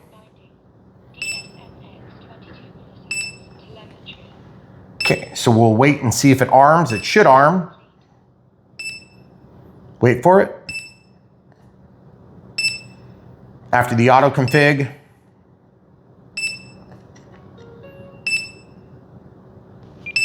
Throttle stick is down. Look at that percentage now, hun. That's weird. Okay, so unplugged. All right, so let's go to monitor. Throttle cut is off, and now it moves up and down. That looks right. Look at that 54, what the heck is that? I trim back to the center. All the way up, all the way down. Throttle cut's on, -110. That was so weird. 1, 2, 3, 4, 5, 6, 7, 8, 9, 10. Throttle cut's off. Yeah, 11, 12, 13, 14, 15, 16, 17, 18, 19, 20. Oh, that's 40 clicks. To get down to the -110. Yeah, this is the percentage basis. Okay, so we're at -42, but that's the trimmer range, okay? This is the minus range, okay? So throttle cut is on or throttle stick is down. It's gonna give you the same condition. That's what you want for safety. Throttle cut's on. I just had to check that out because we did the repairs on the transmitter. We already had it right, I was just concerned, okay? So with throttle cut on, it should be arming, but it's not actually. So I wonder if we just need a little bit more trim down. 3, 4, 5, 6, what the heck? This is bizarro. I'm way down there, I'm at -120, totally unacceptable. I don't know. I'm not sure what to do. Okay, so what we're gonna do is we're gonna fix this here. I'm gonna actually set my trims back to center because this is bizarro. Like we have not seen this before from an ESC, at least not in recent history. And we're gonna have to rebind it when we fix it too. So I unplugged the battery. We're gonna go back into throttle cut. For those of you brand new to Brian Phillips RC, don't worry, we don't always run into problems, but when we do, we share the problem and the solution. We won't leave you hanging. Throttle cut's on, throttle stick's down. We're now at -100, okay? So we're gonna try this again. Throttle cut's off, throttle stick is all the way up. I'm gonna hold the plane up just a hair so that if the prop were to start, it wouldn't damage. All right, so our camera ran out of memory. So we're gonna try to replicate what we did as the memory was failing us. Throttle cut's off, throttle stick's up. We're gonna retrain this ESC. This is what you should have to do under normal circumstances. Plug in your battery with 100% throttle, all the way up. Now it's beeping. Put the stick down, now it arms. You have now trained at the throttle range. We have -98 and we have the throttle cut off. When I turn on the throttle cut, we set that back to -100, the normal setup. And now we're gonna test before I let go of this with my elbow. It works. Then I'm gonna shut off the throttle cut and make sure it works. Yep, it works. I'm also gonna test reverse thrust. That does work as well. Okay, throttle cut's on. Throttle stick's down.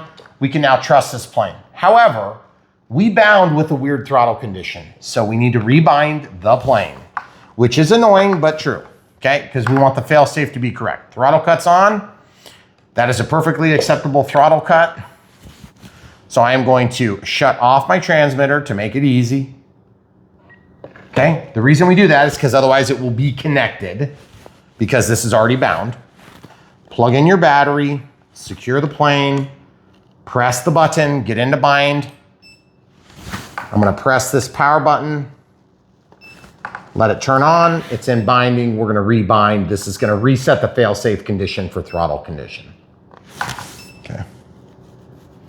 Let it go through the normal boot up process. Make sure you're safe in case something goes horribly wrong. It shouldn't, but it could. And because it could, we're careful, okay?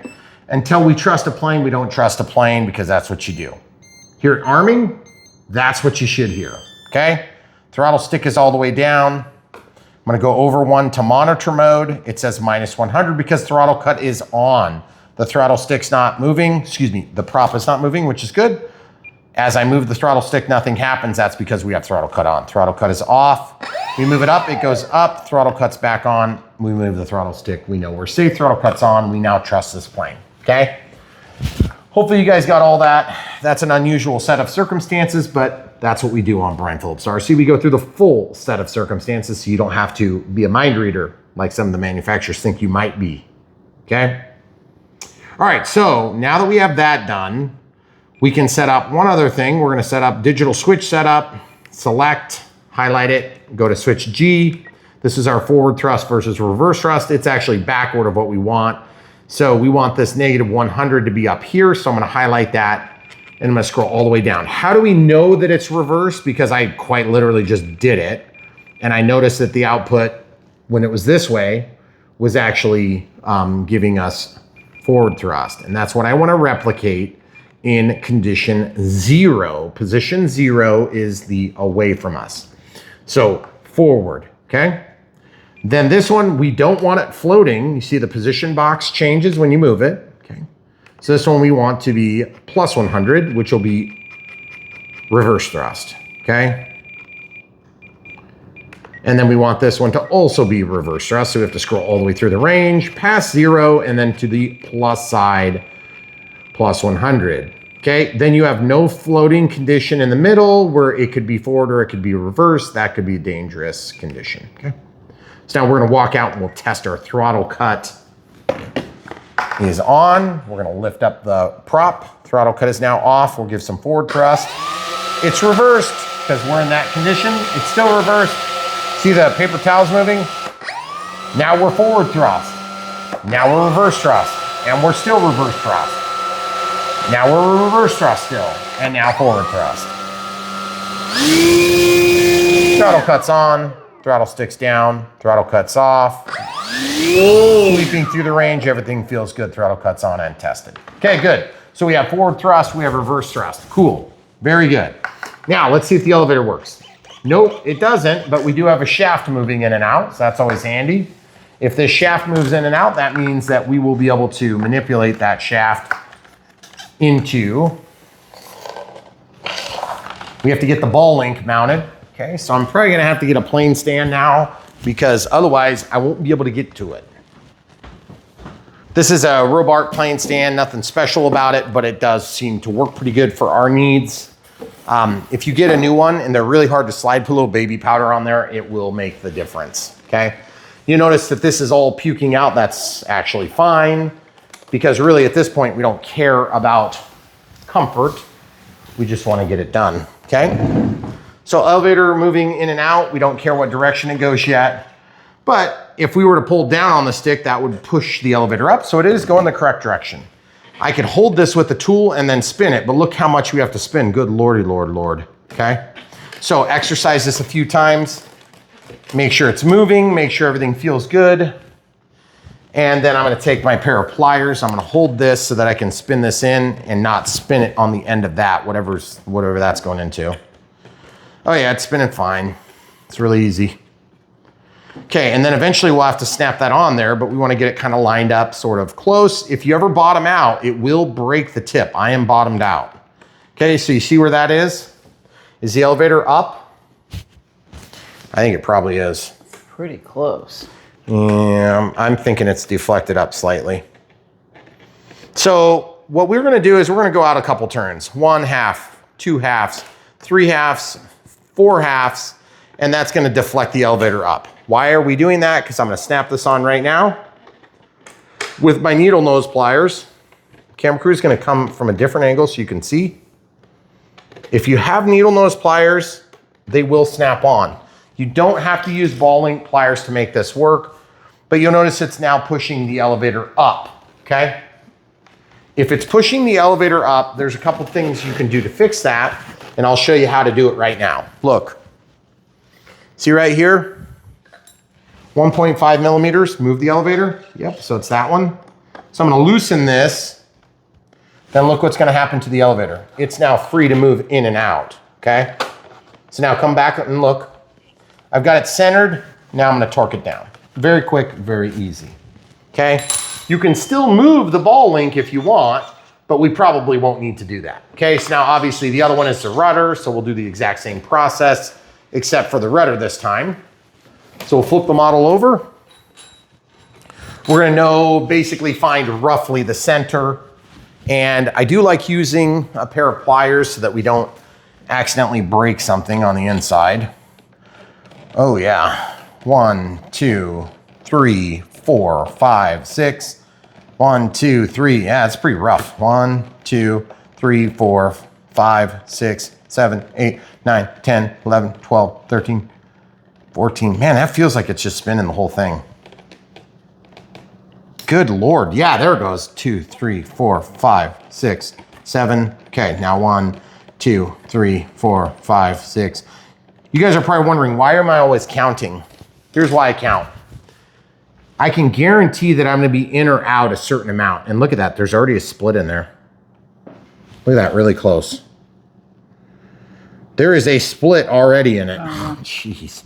So if the rudder fails, we'll know why. Okay, so snap this in. And you're probably thinking, why are you doing that without a ball link plier? Because I wanna show that you can do it without a ball link plier. But a ball link plier makes it really easy, okay? If you don't know what a ball link plier is, we'll use it on the ailerons, okay? So now that we have that rudder obviously not correct, it's pulled over to the side. Look, y'all left, y'all right. So it's going the correct direction, but we need to center it. How are we gonna center it? Same thing here. I'm gonna turn this with a 1.5 millimeter drive. Look what's gonna happen to the rudder. Now I'm gonna just point this where I want, is get it exactly centered. Okay, now I'll check your work. We might need to go a teeny bit back to the left. No, we gotta go more to the right. Okay, whatever, that's good enough. I torqued it down now, and now that that's torqued down, we have the elevator moving up and down and rolling left, excuse me, yawing left and yawing right. Now, we gotta look at ailerons. Remember earlier when we said we don't know what aileron's what and we don't really care yet? That's because at the time we didn't care. The time has come. We do now care, okay? So we may need to flip them, but we don't know yet, okay? So how do we tell what's what? If I were to push this way, I would want the plane to roll that way, okay? So right now this is going up, which would pull that wing down, and this one would be going down, which would, okay, so we're in the correct direction. So regardless of what the percentage basis is on the monitor mode, regardless of what direction they look like, I don't care. It's going the right direction. They're both going the correct direction. That's all that matters. We got lucky, okay? So then I have to take these things, okay? There's two of them. Let's deal with one now. I'm gonna take this. I'm gonna hold this, turn it in a couple.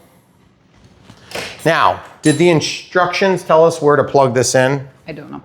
Okay, so listen. There's multiple holes on here. Can you see them? I'm going to the outside hole. I don't really care what the instructions say. Outside hole, turn it in, turn it in, turn it in, turn it in, turn it in, turn it in, and then try to see where that's gonna snap. That is not right. There's too much pressure on it. So I have to go this way with the point going toward the servo. Okay, just like that. And then that feels like it's gonna go neutral for the amount of pressure. Then I can roll. That is correct, and that is also correct. So I'm just double checking my double checked check. Okay, then I'm gonna go in half a turn more. Get it square so it's 90 degrees, and I'm feeling here and here. Roll left, roll right, neutral. Feels pretty good, feels pretty good. That's where we're gonna go with it. Okay, so we'll snap that on. Nope, I told you I would use my ball link pliers.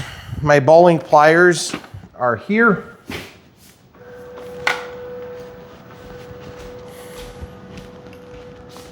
So these are ball link pliers. So the camera crew has got it so you can't see what's going on.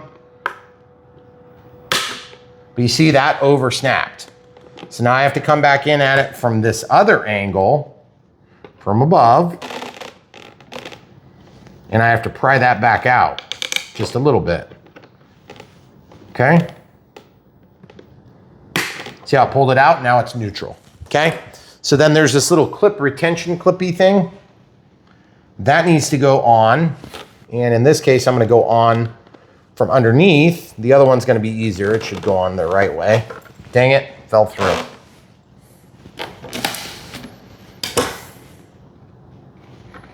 Okay, so once this is on, should be relatively easy to snap. This is one of these things that I've used them on a number of planes, and I thought when they first started coming out I would hate them, but they're super easy, okay? Okay, aileron's going the correct direction. Then we're gonna come over here. Now we haven't set up stabilization or safe or EFX or any of that crap. We'll be doing that shortly. Exercise this a few times by just folding it in and out a few times. Then we're gonna go back to this. We're gonna make sure we kind of emulate the same thing. It is, yeah, they opened up the top hole. That's where it goes. Okay, so the top hole is drilled out. So I can hold this and just turn it in 1, 2, 3, 4, 5, 6, 7, 8, 9, 10. That's probably about right. Stick it in there, see how our alignment is. Ooh, we're actually too high. So we gotta come out some.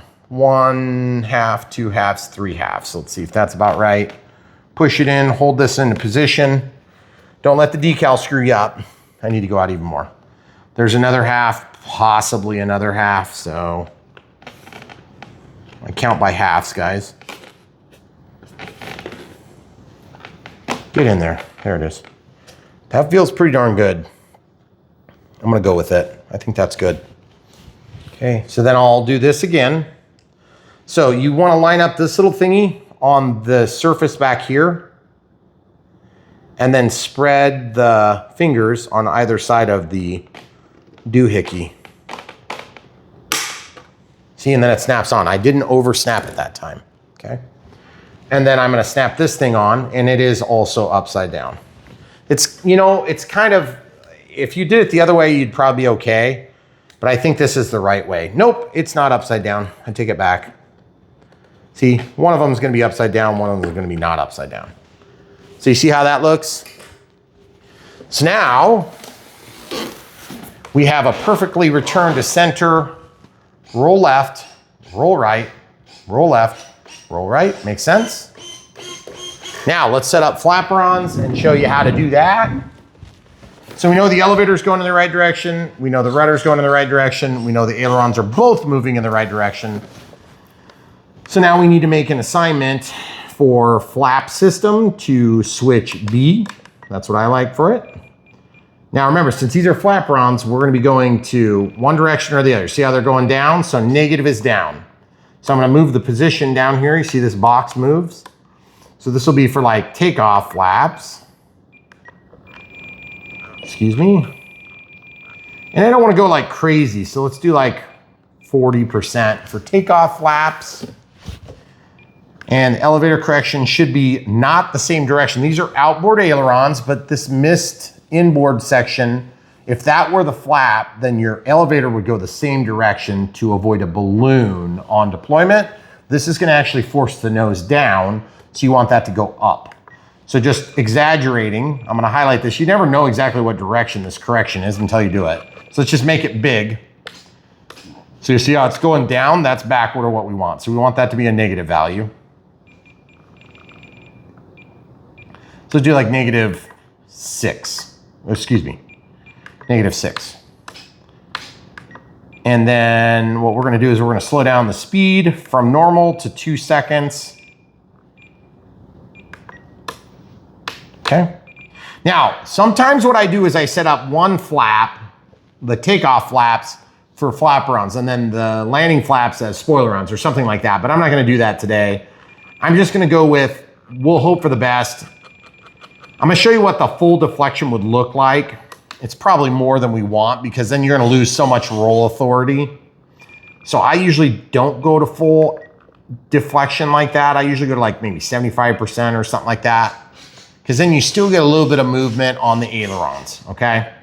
You may find out that you can give it all up and it's fine, but you might find out it's not. So 6 and 10. So this should be going up slightly and then up slightly more, and it is. If you can't tell, are you showing that? Can you see it? Yes. Okay, good. All right, so very good. So that would be what we call a flaperon setting. So you have a takeoff flaps, the ailerons keep working, and then landing flaps and the ailerons keep working. Elevator keeps working, rudder keeps working. All the surfaces are working. They're all working in the correct directions. But now what we have to do is we have to go ahead and set up safe in AS3X. And so we can't do that until this is fixed in a home position where it's gonna live, okay?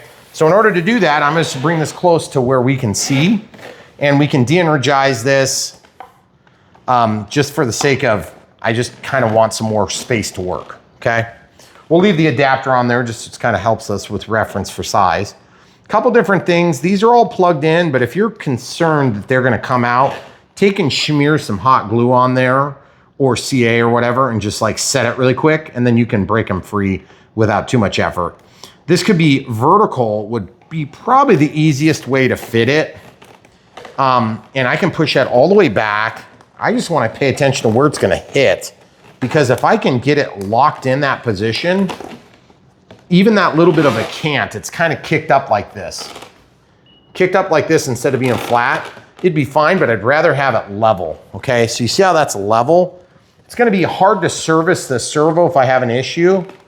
So I can't press it down anymore. So I'd really like to keep it perpendicular to the plane's, the plane of the plane, but that doesn't always work out, okay? So I think what I'm gonna do is I'm just gonna go with as close as I can get. And I'm just gonna glue a little bit of glue here and a little bit of glue here and a little bit of glue here, and we'll just stick it in there with some China glue.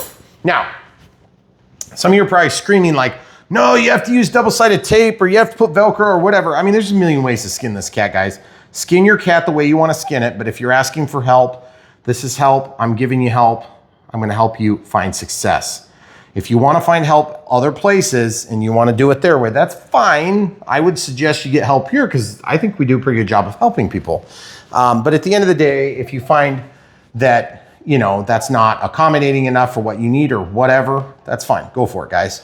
I'm gonna just stick a little bit of glue with my finger onto those surfaces, and then I'm gonna take this and I'm just gonna work this and just spread it around. And you'd be amazed how quick that'll tack up. I mean, like, it's amazing to me. How stuck in there is it just on its own? It's stuck in there most of the way. So you probably wouldn't even absolutely need it. So I just want to avoid getting it on to the controls, okay? So I do have to slide this through. So I want to try to avoid the glue because I'm going to peel off some of it while I do this. And then I'm going to just stick it down into the opening just like that. And I just want to rest it back into this. There's kind of like a backer here, okay? And you'll notice that now we can control the cables into a more conventional spot to hide, so we've got an easier time loading the battery should we decide to do that. Or we can just kind of tack them into position there if we want. I'm gonna show you how I'm gonna do it, and then you guys can do it however you want. There's a million ways to skin this cat. Cable management is actually not as hard as it has to be. Some people make it way too complicated. Some people make it way too not complicated. But I will tell you this, I've seen inside of a lot of people's planes and it's usually atrocious. And if you see inside of my planes, you'll know that it's my plane because it's usually pretty well managed most of the time. Okay, so there's not a lot of cables to deal with. So all I'm gonna do is I'm just gonna take this. All this is a stinking skewer, or excuse me, in this case, not a skewer, it's a toothpick, okay? So then once I get the toothpick to where it's holding the wires where I want, I'm gonna go just above where they are and I'm gonna break it. And I'm gonna get it out of the way. And that's probably, I might do one more on this side, not sure yet. Yeah, I'll trap them this way. Okay, that's it. That's all I'm gonna do. And yeah, that's it. You don't need to do any more than that. If you wanna do more than that, go for it. If you wanna do less than that, go for it. It doesn't really matter. There's not that much cable in there to worry about.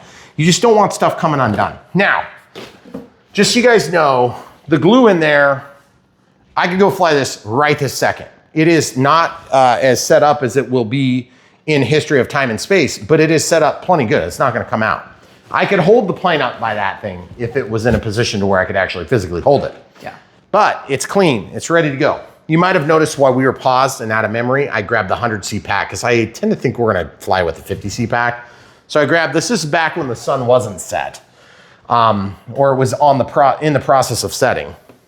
Throttle cuts down, throttle cuts on, throttle sticks down. Okay, pull this out of the way. Stick this into the plane. Make sure you get into the pocket so you can pull up on that. Slide that in, drop it in, grab your Velcro, put this down probably on top of the battery. Now, you guys may have noticed we're not doing a shelf liner trick on this plane. That's because we're resting on the strap itself, okay? This excess is gonna be in your way, so fold it over, stick it to itself, okay? There's just nowhere for the battery to move to, so I'm not super worried about it. And take this moment to just realize you're gonna have a hard time sticking an IC3 into this connector because it's just so low.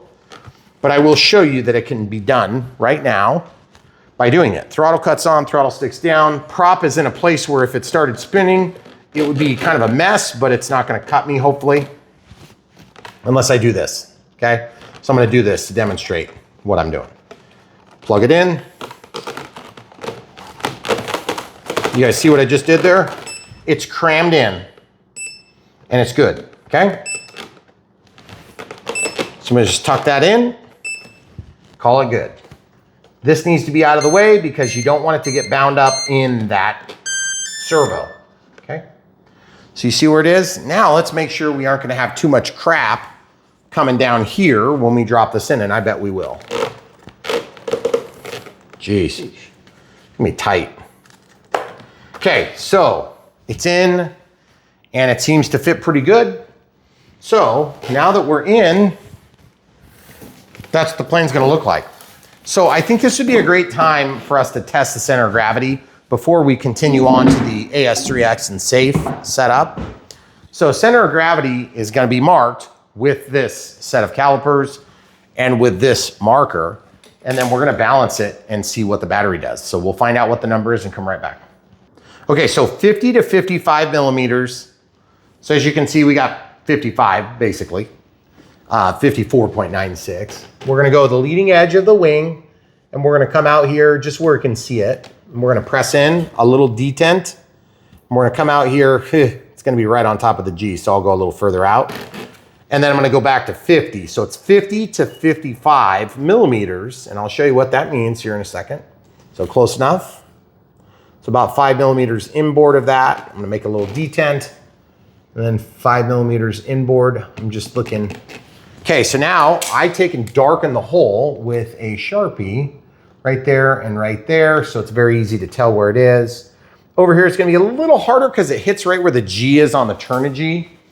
Okay, and don't trust the sticker. The sticker will not be true to you, I promise, because they may be in slightly different positions. These are not like one-piece stickers, okay? So on the front hole with the 2250C, it is pretty darn good on the front. On the back, it's nose heavy. I'd rather be nose heavy on this type of plane all day long because it'll be more stable. But if you want to do more 3D stuff, you're going to need to slide that battery just a hair back. I'm comfortable with where it is. I think that's where I want to try to fly it. Problem is, if you're too nose heavy, you're not going to have enough elevator authority. So I'm just going to mark right here. I'm just going to say 2200. 2200 like that. Milliamp hour. 50C. And yes, they call for a higher C. And guess what? That's too bad for them because this is what we're using. And that's a 4S. And that's a 4S. Yep. I can't even remember what they called for, but the graphene options that they offer have really high C ratings and stuff. So if you're trying to buy one while you're at HobbyKing, that's fine. Just remember, guys, if you buy from the link in the video description below, we'll link to the batteries we used and then possibly other recommended stuff. But when you follow the link to buy the plane, if you buy other stuff, we usually are gonna get rewarded with commissions. So just buy what you're gonna buy anyway, but follow the link. That's how we make money at this. It helps us to support the tons of effort and time that goes into making this production, okay? So real quick, now that we know that the ailerons are working, we can also put these things on. And you guys are probably thinking, why don't you just use the double-sided tape? Well, I am gonna use the double-sided tape, But in this event, I'm also going to do a little bit of China glue. Why China glue? Because China glue just makes everything fun. It sticks good, it lasts a long time, it gets very tacky. And when I say tacky, I mean this is coming from Brian Phillips RC, so I know tacky. All right, so just a little bit of glue there, a little bit of China glue here on the front surface, and then just a little bit of China glue here. Okay, now, do you have to China glue? No, you can use the provided adhesive. I'm gonna use that as well. But I'm gonna tell you this, if you use China glue and you use the provided adhesive, it's gonna be very, very good. And it's still gonna be capable of popping off. I do think it's a little bit weird that we have these on here because truth is they're on the top of the wings. You wouldn't absolutely need them. So I think it's more for aesthetics than anything. They seem to be ambidextrous, so it's not like you're gonna have to put them one direction versus the other. I think we're good, okay? Make sure you have everything centered first. Meaning, get your flaps figured out, get your absolute positions figured out first. And then when you're all said and done, we'll retest to make sure we don't have any binding under the lid, under this new lid thingy, cover thingy. It's kind of thin plastic, but that's fine. You see what I'm talking about? Gosh, it's hard. Can you use your fingernail to start that? Nah, I got it. I already got it. Okay. So then remember we put China glue on there. So even if we don't have this exactly perfect, it will still have something to hold it in place. Okay. So now let's move the ailerons again. Yep, we're good there. We're not binding. I feel confident it's gonna be fine. Okay, so there's also this rando piece, which I believe goes underneath here. Let's double check. Let's just put it on right now. This also comes with, gosh, I don't know, hon. What do you think? I think that's where it goes. It seems like not a great fit. Yeah, I kind of tend to think the same thing. Because this is already plastic. We're gonna land it in the grass. It's not like we're gonna land on the concrete, right? Well, of course. But I think while we're doing this, let's just get it on there. I think what I want to do is I want to do a little China glue on this too, because the double-sided tape just does not seem like it's going to be good enough for a high-speed plane. It's a bummer that it's not more clear too. Yeah, the tape? Yeah. Yeah, it's going to disappear though. Oh, yeah. I think if we catch the front edge of the wing, that'd be the best way to do that. Okay. And, you know, the only problem is if you go to take the wing off, then you'll have one more thing in your way. This is a pretty small plane though. I know. And the truth is, like on planes like this, guys, there's a million different things you could do. And it's, I don't know. In my experience on these super fast, like profile, what am I trying to say? Not profile, racer planes. We have tried to cram tons of features into them. And you know what they do really good, really fast? They go in a circle. Yeah. It's like they do a left-hand turn or a right-hand turn really good. Just kind of what they do. Yeah, right. And so the more you expect of them, the more you might be disappointed. Okay, so that's not, I don't know if I went wide enough on my glue. So China glue 101. If you don't have enough on there, just put more on. Because you can delaminate it quick and then put more on. I have to put it on the edges of the... And that's what I was gonna do. See that, guys? See all the stringies? Yep. That's how you know this stuff works really good. So then I'm gonna go in here and I'm just gonna hit the edge, just like that, all the way around. And that is kind of a lot, but whatever. I'm not gonna lose it now, at least. Right. And this stuff is so cheap, like it's way cheaper than CA.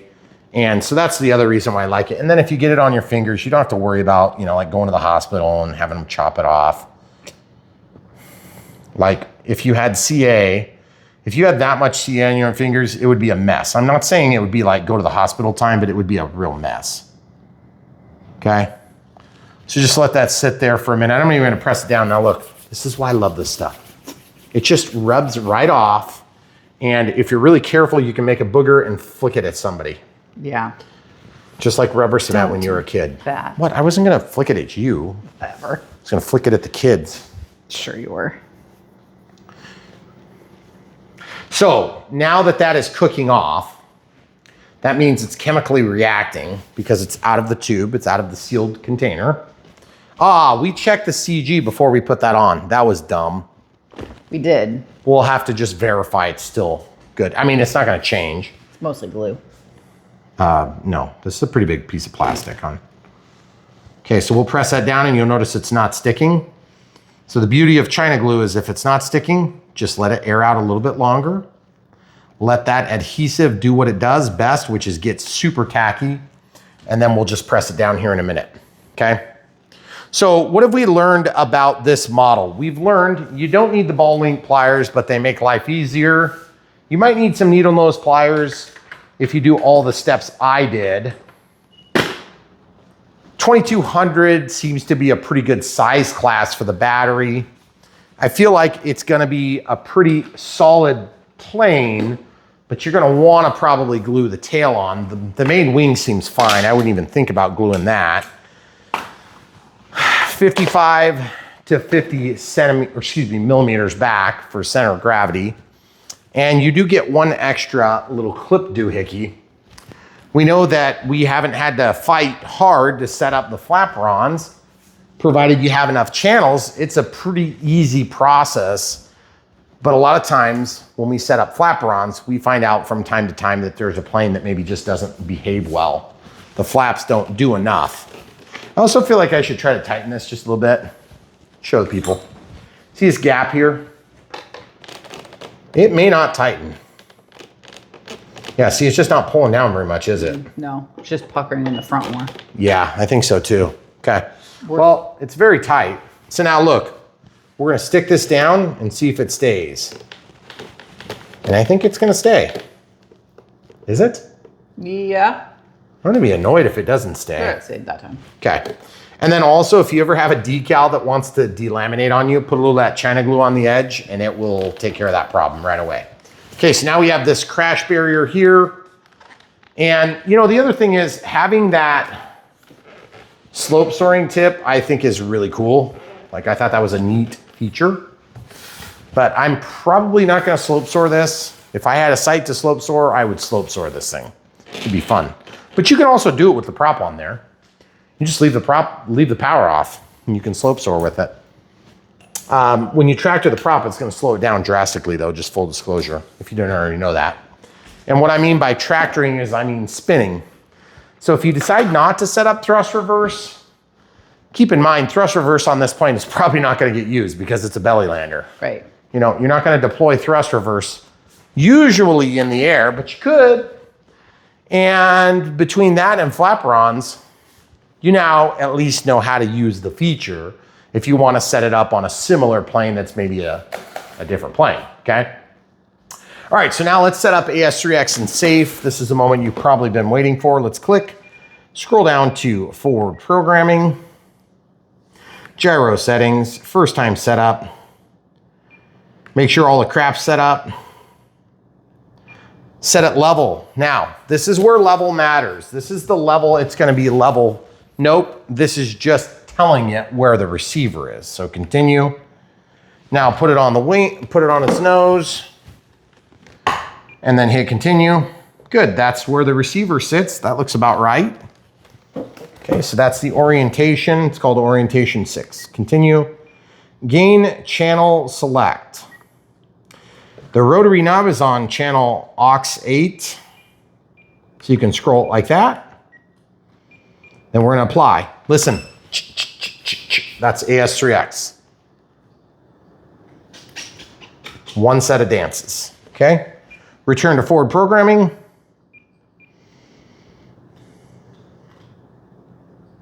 Gyro settings.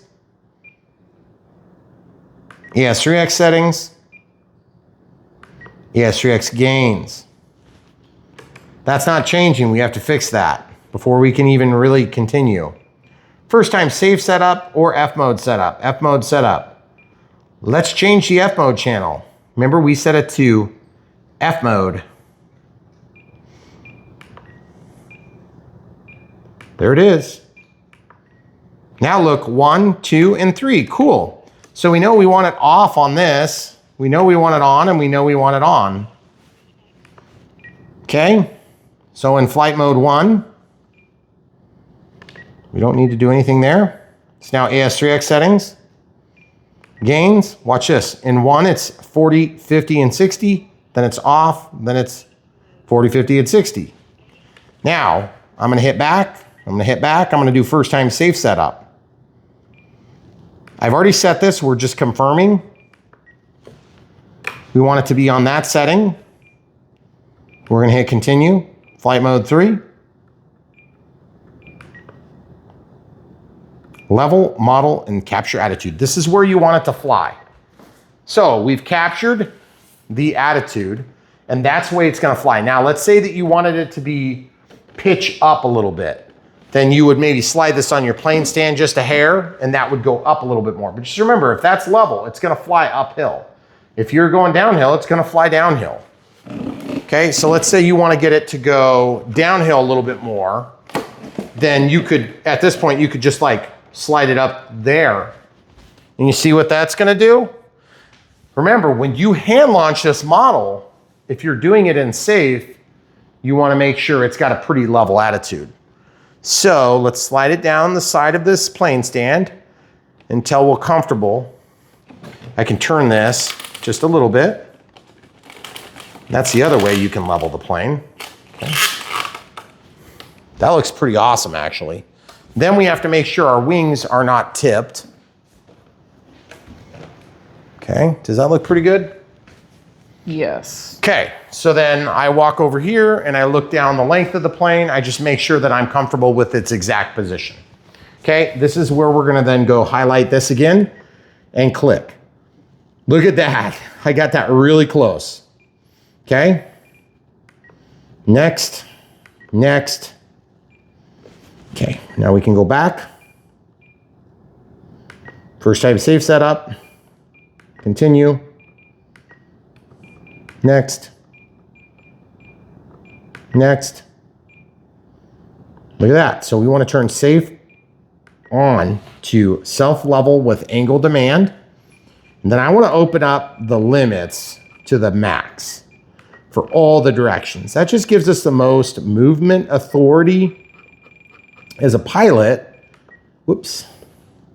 I want to go back to previous. Oh, never mind. Go to next. Go to next. I screwed up. There we go. There we go. So now this is what we want. Now, when I change this mode, it's going to be off. And when I change this mode, it's going to be off. Because that's AS3X. Now that's off, off. And that's safe. Okay, pretty good. And let's go next. Now it's going to apply the changes. Now listen, those should be two dances.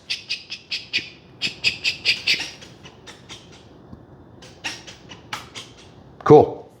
So now we'll return to forward programming. Let's check the direction of our throws to make sure everything is working right. Remember, we already did the mechanical movement with our sticks and everything went right. Let's go to other settings. Excuse me, gyro settings. System setup, orientation. This is a really quick way to check it. Hit continue. Oops, excuse me. Excuse me.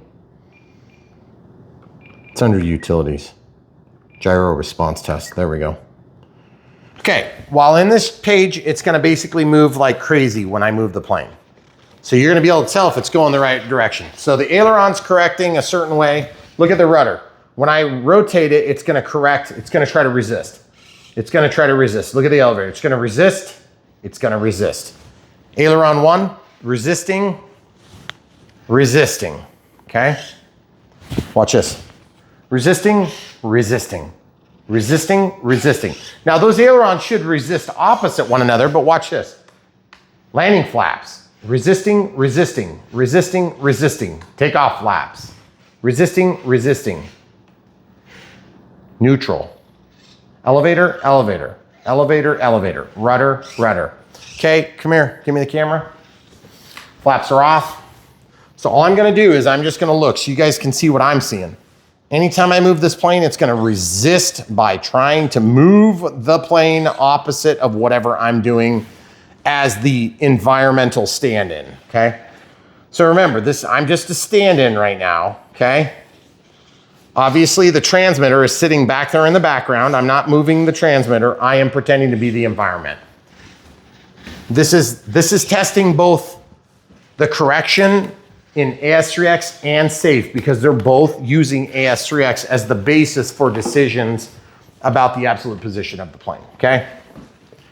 So I can hit back now. It shuts off that little test. There is another way you can do it. AS3X settings, change your gain to 4x, okay? Now turn your knob all the way up. This is our master gain, and you'll notice nothing happens. Because we have, actually it does, good. Okay. I'm in safe. AS3X hasn't been armed. Watch this. Throttle cuts on, it's off, it won't work. Throttle's past 25%, and now it works. Throttle cut's now on. So when you're in forward programming, throttle cut is automatically on, but the throttle stick still does what it does, okay? Look, now you can see the rudder resisting, resisting, resisting, resisting on elevator, resisting, resisting, and resisting, resisting. Now, safe, auto level. Look at the elevator. It's trying to come out of a dive. Now it's trying to come out of a climb. Okay, very good. So now AS3X and safe are both working. Off. AS3X, off. AS3X, gain up. Gain at 50%, gain at 0. 10%, 20%, 30%, 40%, all the way up at 4x, and we basically max out the amount of servo throw. Okay, so now we can turn this back from 4x. Let's change 4x back down to like 1x. That means that at full rates, I'm gonna be at 1 time gain. At halfway position, I'm gonna be at half. At 0, I'm off, okay? I wanna start there so I have something to come back to. Then if it's too much, I can also switch to off, okay? So now we'll walk out. Our plane is now set up. Throttle cuts on. Elevator goes up, elevator goes down. Ailerons roll left, ailerons roll right. Yaws left, yaws right. Takeoff flaps, landing flaps with correction. Look close. It goes up a little, it goes up more. Okay, very good. With deflection of flaps, roll left, roll right. Okay, so I'm gonna try to roll right. This is gonna come up. That's gonna stay down, it's gonna force it to roll right. Roll left, same thing, okay? Now out of flaps, roll left, yep. Roll right, yep, very good. Elevator up, elevator down, yaw left, yaw right. We have checked all the surfaces like 6 or 7 times, okay? You may have noticed that. That is how planes survive maiden flights. Keep in mind, we film all of our maiden flights because that's what we do on Brian Phillips RC. We set them up, we show you how to set them up. Sometimes we have to fix our bind buttons or other things. I've had to fix gimbals on ready to fly helicopters a couple of times. But at the end of the day, we go through the exhaustive process of start to finish, out of the box, into the air, so that if you need help, it's here. And that's what we've been doing for a decade or more, okay? So hopefully we answered all your questions about this EFXtra, the EFXtra from Durafly. And there's Turnigy stickers all over it. So I keep thinking Turnigy, even though this is, after all, a Durafly product. Okay, Durafly, of course, being a Hobby King brand. Okay, very good. Seems like it's gonna be a fun plane. We have done almost the exact same plane a couple of times under a different brand, but it was not the same plane. It was bigger, and they were 1100 millimeters. They also used bigger batteries, and I felt like they were a flying lightning bolt. They were very, very fast. This is small and is making claims to speed similar to the bigger. Okay, small planes that are fast, for instance, the V900 would be super similar to this. The V1200, super similar but bigger. That's a 6S platform though. The V900 would be 3 and 4S. but it's also a little bit more expensive and a little easier to set up because it's a bind and fly offering, okay? That all being said, I don't even think you can get it anymore. I think they discontinued it. Maybe they'll re-release it. Either way, the point is this. On Brian Phillips RC, we want to help you guys get the full truth, nothing but the truth, so help us God, by going through the actual process. Because if we're faking it in such a way that you can copy, okay?